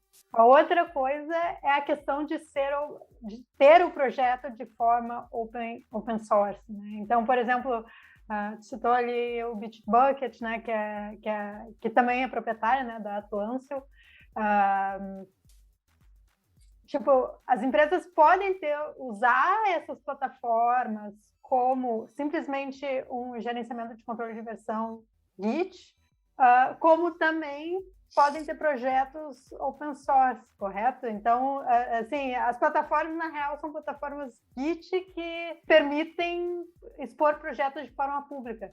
E Exato. Os projetos que são públicos que são os open source. Isso? Exato. Você tem total razão. Dá um outro exemplo. A Apache, por exemplo, os projetos da Apache, eles estão hospedados, a sua grande maioria, o Hadoop, por exemplo, o controle de versão é feito dentro da infraestrutura da Apache, que é pública, mas eles utilizam uma ferramenta da Atlassian, o Jira. Então, ele é um outro gerenciador de tarefas, uma outra plataforma de codificação social, e antigamente eles usavam outro gerenciador de código, o SVN, e hoje eles utilizam o Git também. Então, um outro exemplo, né? A Mozilla utiliza até hoje a plataforma dela, que é o Bugzilla, que é uma ferramenta open source que eles criaram para projetos open source. Então, você está corretíssima, né? Essas plataformas, elas são o meio, né? Para ser um projeto de software livre, a gente tem que voltar lá para o começo do podcast, lembrar das liberdades, lembrar das licenças, né, dessas outras coisas que compõem a definição de software livre. A plataforma hoje, ela eu diria que ela é essencial para a existência do software livre, porque ela permite você juntar essas pessoas com objetivos comuns ali para contribuir, para discutir, para evoluir um software, enfim, para fazer negócios, né? Então essas plataformas, elas ajudam muito os projetos de software livre hoje, na minha particular visão, nesse sentido, né? Na forma que elas congregam as pessoas com esses objetivos nesses ambientes. Então, Igor, você acabou de falar sobre a questão da Microsoft ser a proprietária do GitHub e algumas semanas atrás a empresa lançou o GitHub Copilot, que no Twitter teve bastante discussão sobre a questão ética de fazer isso, né? Porque isso pode ser visto como um conhecimento compartilhado dos outros, que talvez a pessoa sem o conhecimento, sem o consentimento do desenvolvedor de software que colocou o seu software lá numa licença open source, aquele código vai ser utilizado para um fim comercial, por exemplo. Qual é a sua visão sobre esse assunto? Que pergunta difícil, hein, Adolfo? Você me colocou numa enrascada aqui agora. Eu quase, bom, como um bom ouvinte do Fronteiras, eu quase poderia dizer que essa é a nova fronteira da engenharia de software. A gente vai ter discussões éticas muito grandes assim na comunidade por conta da aplicação de IA em quase tudo que a gente está fazendo em engenharia de software numa velocidade muito, muito alta, né? Eu tentei, assim, acompanhei a discussão no Twitter, li alguns blogs, algumas pessoas que defendem, vi em alguns blogs uma pesquisas assim de opinião das pessoas, né, respondendo posts assim, dizendo, eu concordo, eu discordo, para mim tanto faz, né? E assim, a gente vê opiniões das mais diferentes, assim, assim, eu consigo concordar com todas as opiniões, né? Eu consigo concordar que quando você pensa do ponto de vista prático de você ajudar um projeto, a ferramenta é sensacional. Ela é uma inovação fantástica, né? Se eu não me engano, até alguns pesquisadores publicaram e falaram, pô, isso aqui é a aplicação real do que muita gente faz em pesquisa de engenharia de software, né? E dessa forma, assim, você está vendo do ponto de vista da descoberta científica, de como aquilo pode ajudar na prática, de como pode mudar a dinâmica de um projeto, né, ou de um desenvolvedor, de um mantenedor, e aí é muito legal, né? E aí, em contrapartida, eu consigo concordar com as pessoas que falam assim, pô, mas espera lá, vocês usaram aí os meus repositórios, todas as minhas contribuições, sequer me avisaram ou pediram um consentimento aí que vocês estavam fazendo isso, e de repente agora vocês vão fechar esse negócio aí, vão ganhar dinheiro com essa ferramenta, com o meu suor, e eu não vou ter uma parte disso, né? Eu até li algumas pessoas sugerindo que houvesse algum tipo de auditoria, e em caso não sei qual seria o modelo de monetização disso, mas as pessoas sugerindo alguma coisa como acontece na música, do tipo, olha, essa pessoa é o autor dessa música, então toda vez que tocar numa rádio, tem que pingar o centavo lá para ela daquela contribuição dela, né? Então, assim, tem até algumas discussões nesse sentido, de tentar monetizar ou de tentar entender como o modelo de negócio seria aplicado nesse contexto, né? E eu consigo também entender as pessoas que são indiferentes, né? Porque, no fundo, eu vejo vantagens e desvantagens dos dois casos. Particularmente, como um pesquisador, me incomoda um pouco a questão da invasão de privacidade. Me incomoda um pouco não, me incomoda muito, na verdade. Porque eu acho que minimamente os desenvolvedores deveriam ser notificados, porque eles têm um rastreio disso, né? Então, como a base de código hoje né, é enorme, você tem muitas aplicações enfim, eu acho que é possível, né, você rastrear essas pessoas, pedir uma licença, né, para essas pessoas e incorporar isso na solução delas, pagando ou não pagando, enfim, eu acho que seria mais correto fazer isso.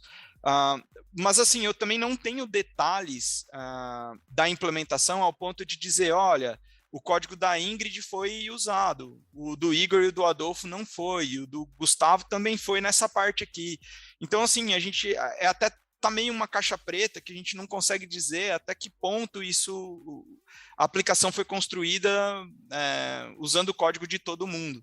Então, é até difícil julgar nesse sentido. Né? Mas, assim, a sua pergunta é muito interessante, Adolfo, porque ela traz à tona esse aspecto que a gente vai precisar discutir. Né? E assim, em diversas situações do cotidiano do engenheiro de software. Né? Então, a gente está implementando lá um carro autônomo. Existe uma implicação disso, ética ali, né? Então, enfim, essa questão de usar a inteligência artificial, dias atrás eu e Ingrid até estávamos conversando sobre isso. Ela é legal, ela tem uma aplicação, mas existe também esse lado que não pode ser relegado, que é a discussão ética do assunto. Né? Então, eu diria, assim, sem antecipar muito, eu acho que eu tenho outras coisas ali para acrescentar na lista de fronteiras, especialmente ao tema do software livre, mas sem dúvida nenhuma a ética é uma delas. Mas nesse caso em específico do Copilot, né, a resposta não estaria na licença, porque quando a gente expõe o código, a gente bota a licença justamente para dizer para as pessoas como as pessoas podem usar aquilo. E as licenças, elas se referem ao uso e incorporação do código em outro software, né? Mas não diz a respeito de usar o software como input. Pela tua resposta, a ausência de licença, a ausência de informação implica em proibição. Então, tirando a questão de opinião, tu acha que com base nas licenças a gente tem alguma determinação a respeito de pode ou não pode fazer isso?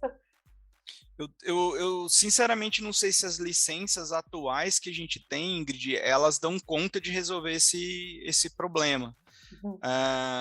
Assim, não querendo dar uma de advogado, na verdade eu até, assim, eu acho que seria até um tema legal para ser discutido, essa questão jurídica, né, da engenharia de software, um tema para ser mais aprofundado, porque as próprias licenças, quando elas vão para o júri, é uma pessoa da não computação que vai julgar ou tomar a decisão daquilo, né? São apresentados os argumentos e as comunidades discutem, mas quando ela sobe num nível jurídico, o entendimento do juiz pode ser do juiz que vai julgar, sei lá onde, né? Nos Estados Unidos, no Brasil, na China, o entendimento pode ser de que não, né? E assim, dado a quantidade de código que a gente tem, só olhando, assim, sendo simplistas e frio olhando, provavelmente existe incompatibilidade de licença nessa montoeira de código aí, né, que eles estão usando para treinar a técnica e tudo mais. Então, só por aí já seria um problema, né, que teria que ser resolvido. Então, eu acho que a licença vai ser o caminho, mas eu não sei se as licenças atuais, da forma com que elas estão hoje colocadas nos projetos, elas seriam a solução definitiva, né, para o assunto. É até legal, assim, porque volta para outros aspectos relacionados à pesquisa, por exemplo, não só em engenharia de software empírica em geral, quando a gente está fazendo pesquisa, a gente usa muitos dados diferentes, e em geral a gente compartilha dados de outros também sem licença. Né? Então, assim, a gente usa dados sem licença, a gente compartilha, a gente modifica dados e não põe licença nos nossos pacotes de replicação, né? Então, acho que todos esses assuntos, eles merecem, assim, uma atenção mais especial de toda a comunidade científica, prática, dos projetos, do GitHub. Agora que isso veio à tona, né, a gente acaba parando para refletir mais e discutir sobre esse tema que é tão importante. Beleza, tá? Então muito caminho pela frente, né? Decisões a serem tomadas pela comunidade, né? Comunidade científica, acadêmica, profissionais, né? Afeta todo mundo. Bom, e a gente está falando de open source, né? E vamos falar agora de open access. A gente falou de vários artigos científicos dos quais tu é coautor, E, tradicionalmente, né, os artigos científicos ficam atrás de um paywall, né, e acaba que quem lucra são as editoras a partir de uma pesquisa que normalmente é financiada com recurso público. Então, né, com isso, o Archive se popularizou, né, para hospedar esses artigos de forma aberta, né, a gente coloca os preprints lá, né.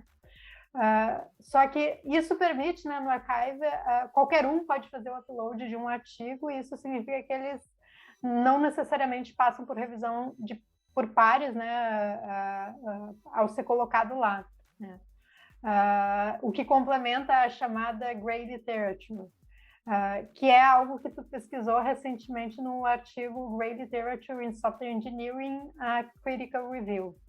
Então, em primeiro lugar, tu poderia explicar para os nossos ouvintes o que é a Grey Literature, ou a literatura cinza, e as consequências de se basear em conteúdo não revisado por pares? E, segundo, qual é a tua visão sobre o assunto? Legal, esse o final do podcast ficou mais polêmico, né? É bem legal, porque também é um outro tópico que sempre gera algum tipo de desconfiança das pessoas quando a gente está falando de literatura cinza, né? Só assim para dar a definição mesmo, a definição mais simples de literatura cinza é toda publicação, qualquer que seja o tipo de publicação, um vídeo, um post, um livro, né, que não passa por processos de qualidade, e aí eu vou usar aspas para dizer qualidade, né, antes dessa publicação ser aprovada. E aqui qualidade é basicamente essa ideia de revisão por pares, né, de você ter, na literatura branca, você ter esse processo todo de, numa conferência, revisão por pares, ou escondido ou não, né, mas numa submissão para um periódico, você ter rodadas de revisões até que o seu artigo seja aceito ou rejeitado. E é legal que quando a gente fala de literatura cinza, esse problema não é problema, não é um problema de pesquisa, de consenso e tudo, também em outras áreas, né? Com os casos de Covid, por exemplo, a gente tem discutido muito, mas olha, tal grupo de pesquisa fez aqui um ensaio clínico e publicou aqui no repositório X lá da medicina, e isso não passou por revisão por pares. E aí, a gente acredita nesse resultado aqui ou a gente não acredita nesse resultado? Então, ele traz implicações práticas, né? Tanto para a vida acadêmica quanto para o nosso dia a dia. E aqui, assim, eu queria fazer assim, um parênteses, alguma coisa que eu comecei a pesquisar recentemente em colaboração com o Fernando Kenji, que é o doutorando do Sérgio Soares na UFPE, e a gente tem começado junto com o Márcio e Gustavo também nessa linha, e a gente tem olhado muito para como os pesquisadores de engenharia de software enxergam a literatura cinza e como eles usam isso no seu dia a dia de pesquisa, não de prática de aula, né? Eu, particularmente, não tinha usado no meu doutorado antes literatura cinza para o meu doutorado, mas eu usava isso diariamente nas minhas aulas. O que, quando eu comecei a participar das pesquisas com Kenji, eu falei assim, não, mas espera lá, se eu uso esse negócio para ensinar os meus alunos, por que eu tenho tanta desconfiança quando eu vou usar isso para minha pesquisa?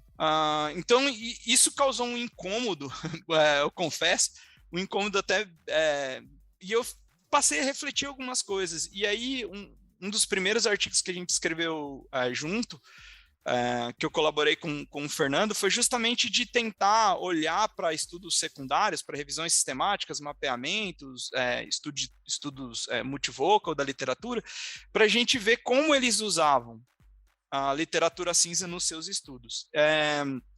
E nesse artigo, basicamente, a gente descobriu que, de fato, a literatura cinza não é alguma coisa frequente no dia a dia do pesquisador. Então, a gente identificou, por exemplo, 446 estudos secundários, e 21% deles usavam a literatura cinza em qualquer uma daquelas dos tipos diferentes de literatura cinza que existem. responder ou para apoiar a resposta a uma questão de pesquisa. Alguns até incluíam no seu estudo, mas eles não eram parte de uma resposta de questão de pesquisa. Então, é muito comum, por exemplo, a gente usar a literatura cinza, por exemplo, a gente vai falar de um método estatístico que a gente vai usar no nosso artigo lá para responder uma questão de pesquisa. Mas aí a literatura cinza está sendo usada para referenciar, sei lá, o método de regressão logística que eu vou usar para fazer análise dos meus dados. Mas não, ele não é usado como uma evidência da minha resposta de questão de pesquisa. Então, o que a gente fez foi tentar olhar os casos, foi verificar os casos onde havia o uso como evidência. E aí a gente encontrou esse número de que aproximadamente ali 21% desses artigos utilizam como evidência. E isso foi um achado até relativamente compatível com outros estudos em termos numéricos, quantitativos anteriores de literatura cinza, e nos abriu algumas frentes para verificar alguns desafios que a gente tem quando a gente vai usar. Né? Então, por exemplo, um desafio que a gente acabou verificando é como você avalia a credibilidade. Porque eu também não posso usar numa pesquisa científica se eu não consigo garantir minimamente a credibilidade daquela fonte. Né? Uma coisa é alguém citar o Joãozinho, que tem um blog de refatoração, e outra coisa é citar o Martin Fowler. Né? Então, os dois são literaturas cinzas, mas é inegável que a credibilidade de um em relação ao outro, ou por experiência reconhecida na indústria, na academia, ou porque ele também é autor de livro, ou porque ele tem outras credenciais que lhe dão mais credibilidade. Mas dentro de uma pesquisa científica, quando você considera incluir literatura cinza, você ganha muitas fontes. E aí, como é que você analisa, por exemplo, 1000 blogs de pessoas diferentes? Como é que você julga a credibilidade de 1000 blogs, por exemplo? Então, existe muitos desafios em aberto que precisam ainda ser pesquisados mais profundamente quando a gente fala de literatura cinza. O Fernando, o Kenji está indo nessa direção de... Existe um guideline para pesquisa científica, que é o guideline de Garose, que ele recomenda quais são os passos, como a Bárbara Kithan tem para pesquisa científica, quando a gente vai fazer revisão sistemática, mapeamento sistemático, a gente tem o Garose, que foi o pesquisador que criou o primeiro guideline para a condução de pesquisas com literatura cinza. E aí ele dá algumas dicas, mas muitos desses pontos ainda continuam em aberto. Não existe até consenso muito claro na literatura, até da classificação de literatura cinza. Então, o próprio Garose, no artigo que ele descreve o guideline, ele também fala dos shades of gray, né? As camadas cinzas de literatura, onde a gente começa com a literatura branca, por revisão por pares, a gente vai para os livros, depois a gente desce mais que o livro tem a editora, enfim, tem um controle maior, né, sobre o que está sendo publicado, aí a gente desce um pouquinho que tem ali o relatório de empresas, relatórios técnicos, né, ou anuais, reportes anuais de coisas que as empresas descobrem, que tem talvez um pouquinho menos rigor, porque acaba ficando dentro de um único escopo, né, é só aquela empresa, né, e depois a gente tem vídeos, a gente tem blogs, né, que seria a camada mais externa aí de literatura, que tem menos controle e que a gente tem mais dificuldade de julgar credibilidade. E é legal, porque a gente falou do Stack Overflow, e o Stack Overflow é uma literatura cinza. A gente pode pegar um blog lá e usar aquilo como um artefato de conhecimento, alguma coisa que a gente pode usar tanto para produzir novos conhecimentos, ou para ensinar alguém, ou para aprender alguma coisa. Então, existe ainda, para quem está começando pesquisa, acho que é uma linha de pesquisa muito interessante. Tem desafios de credibilidade, avaliar o nível de disponibilidade, né? Porque o que acontece com um artigo científico em geral, a gente tem o paywall, né? Mas assim, um artigo lá de 1900 está lá disponível no paywall, bem ou mal, você consegue recuperar aquele aquela publicação. Mas em literatura cinza, na pesquisa que a gente fez, por exemplo, a gente tentou recuperar os artefatos originais usados dentro desses estudos secundários, e muitos deles estavam indisponíveis. Né? Então, como é que eu rastreio o conhecimento que foi obtido a partir daquele conhecimento que foi gerado lá na literatura cinza numa publicação agora? Eu não tenho mais isso. Né? Então, são preocupações que a gente tem quando a gente tem que fazer pesquisa nessa linha. Mas é uma área interessantíssima, e eu confesso que atualmente, hoje, quando eu vou fazer alguma pesquisa, eu vou começar uma nova linha de pesquisa, ou estou pesquisando alguma coisa, eu olho a literatura cinza. Né? Até é comum a gente ver a literatura cinza sendo usada muito como motivação, né? Como casos práticos. Você pega um caso prático de um problema e o pesquisador, tá aqui um caso prático, viu, pessoal? É isso aqui que a gente quer pesquisar. E aquilo vem de um blog, que é o relato de uma experiência que alguém teve lá na indústria, no trabalho dele e tudo mais. Então, ela tem o seu valor, ela deve ser considerada. Entretanto, a gente tem esses desafios ainda para serem investigados e melhorados. Né? Se a gente pensar, uma questão é quem é o autor daquele conteúdo. Né? E o autor daquele conteúdo, quando a gente fala de pesquisa, o que se espera é que o autor seja um pesquisador. Por quê? Primeiro, um pesquisador, ele passou por toda uma formação, né? Um doutorado, né? Um doutorado, né? Normalmente se espera que o pesquisador seja um doutor, e com isso, né, ele aprendeu a ética de pesquisa e método de pesquisa. Então, por exemplo, tu sabe que um pesquisador não vai fabricar dados, né? Um pesquisador ético, né? E também ele conhece toda a metodologia científica, por exemplo, de controlar ameaças ao estudo, né? Mitigar ameaças ao estudo. Então, primeira coisa, quando a gente fala de literatura cinza, tu não tem garantia nenhuma de que quem produziu aquele conteúdo foi um pesquisador que conhece, né, que tem essa bagagem.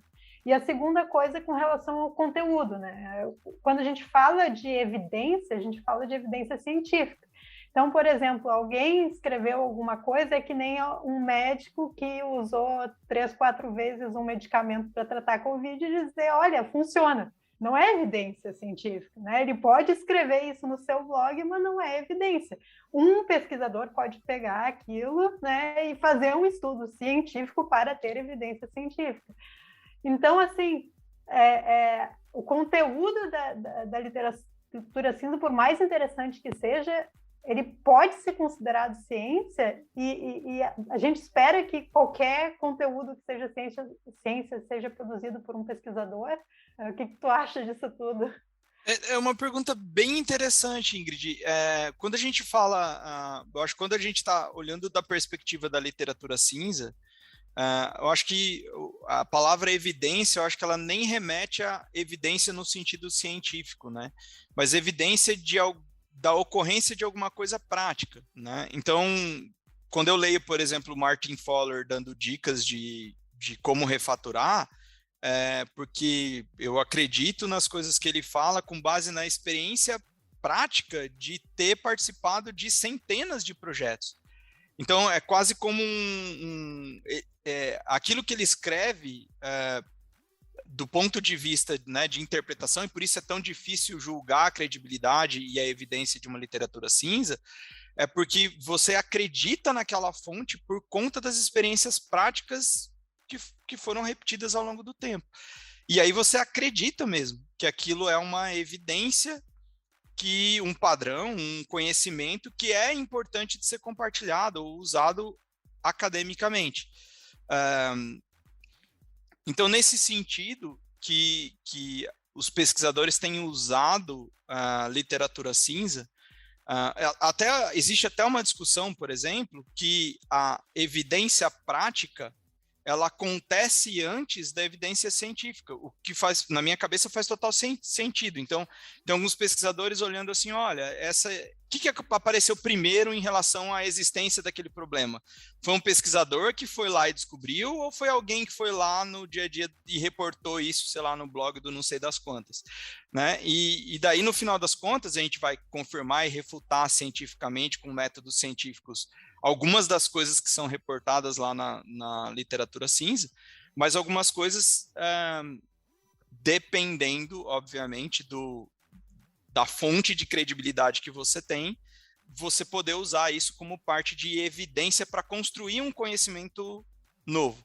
Deixando sempre claro, né? É importante as pessoas também entenderem que quando você usa literatura cinza dentro do seu estudo científico, você não está usando de qualquer jeito.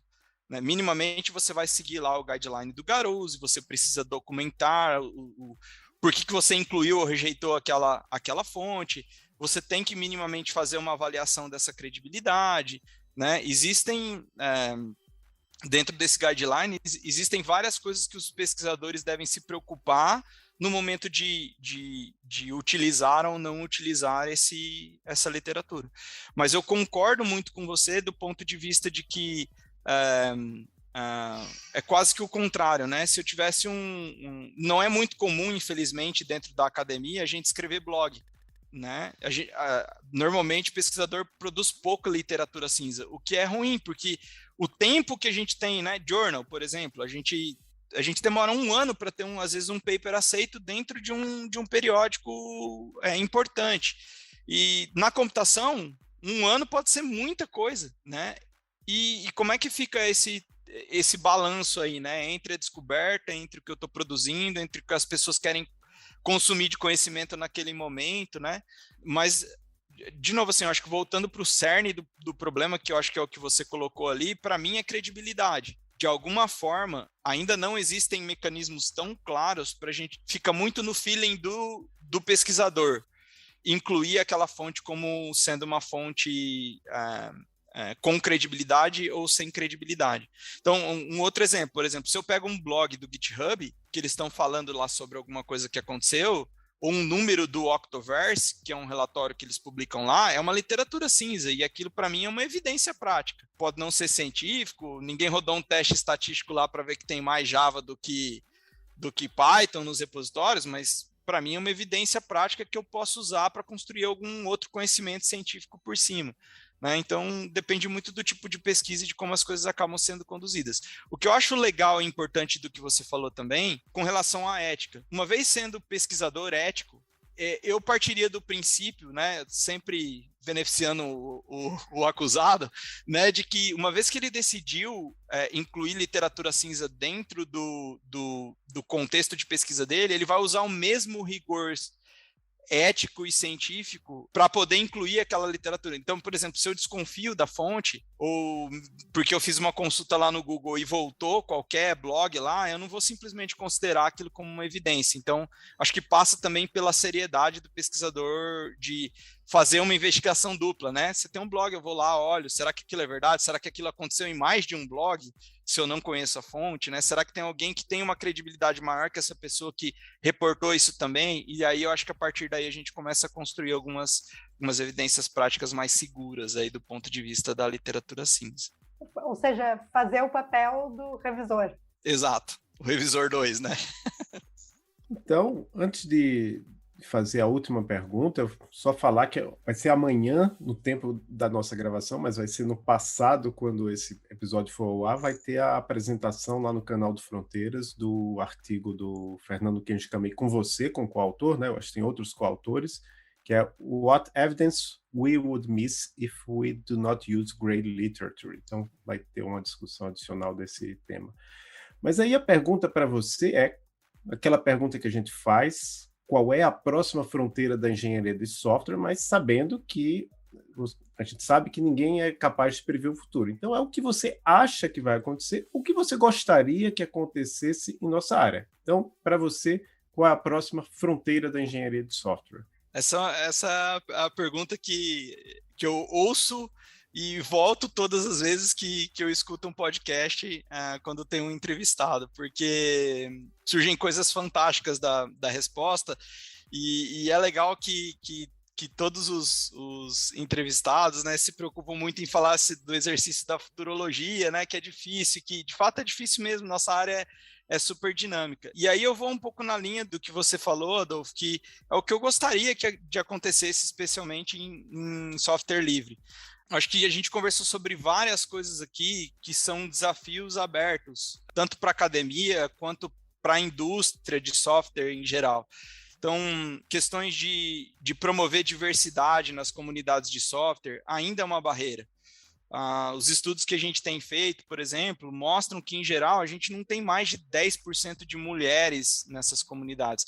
Ok, eu entendo que é uma fronteira, é um desafio dentro da tecnologia e da computação em si, e software livre, de uma maneira geral, replica o mesmo comportamento, mas é algo que eu gostaria de quebrar, se a gente pode dizer em quebrar essa barreira ou ultrapassar essa fronteira. Eu acho que aumentar a diversidade nos projetos de software livre é alguma coisa necessária e importante nos dias de hoje, e a gente discutir sobre isso. Os aspectos éticos, eu acho que eles ganham muita importância, né? À medida que a gente está introduzindo bots, à medida que a gente está introduzindo mecanismos de inteligência artificial, que o compartilhamento de informações está aí para todo mundo, né? Usar isso com seriedade, com responsabilidade, é uma fronteira que a gente precisa, inclusive ensinar para os nossos alunos, né? E ressaltar para os nossos alunos o quanto isso é importante na vida de um profissional e de uma pessoa, de um cidadão dentro do espaço que ele ocupa na sua comunidade, né? E aí, finalizando assim, mais agora para o aspecto de ensino, de adotarmos software livre como uma ferramenta de ensino mesmo. A gente ainda vê, aumentou muito a iniciativa e a quantidade, né, de professores usando, mas software livre é uma fonte riquíssima de conhecimento e aprendizado. Então, assim, é até um desafio para os colegas e de começarem a olhar para software livre como uma oportunidade mesmo, né? Tudo aquilo que a gente discutiu, assim, soft skills, a gente pode trabalhar usando software livre, desafios técnicos de alta complexidade ou de complexidade tranquila e moderada. Quando a gente fala de contribuição de software livre, a gente começa com documentação, a gente começa com tradução, né, fazendo errado lá como eu fiz, e é assim que a gente começa, e eu tenho certeza absoluta que a formação dos nossos alunos, né, ela pode ser muito enriquecida com essas experiências que a gente pode ter com o uso de software livre e do desenvolvimento de software livre no ensino. Então, eu acho que essas para mim, são as fronteiras da engenharia de software. Bom, então, muito obrigada, Igor, porque foi, assim, uma discussão sensacional, né? Toda vez que eu discuto contigo, eu acho que eu sempre saio com aquela sensação de que eu saí mais evoluída depois da discussão, assim, porque eu, pelo menos, aprendo bastante. Queria saber se tu queria deixar uma última mensagem para os nossos ouvintes. Minha última mensagem, assim, primeiro eu queria agradecer vocês, toda a equipe aí do Fronteiras. Eu também aprendo muito com vocês, todos os entrevistados e que passaram pelo programa, as 2 temporadas.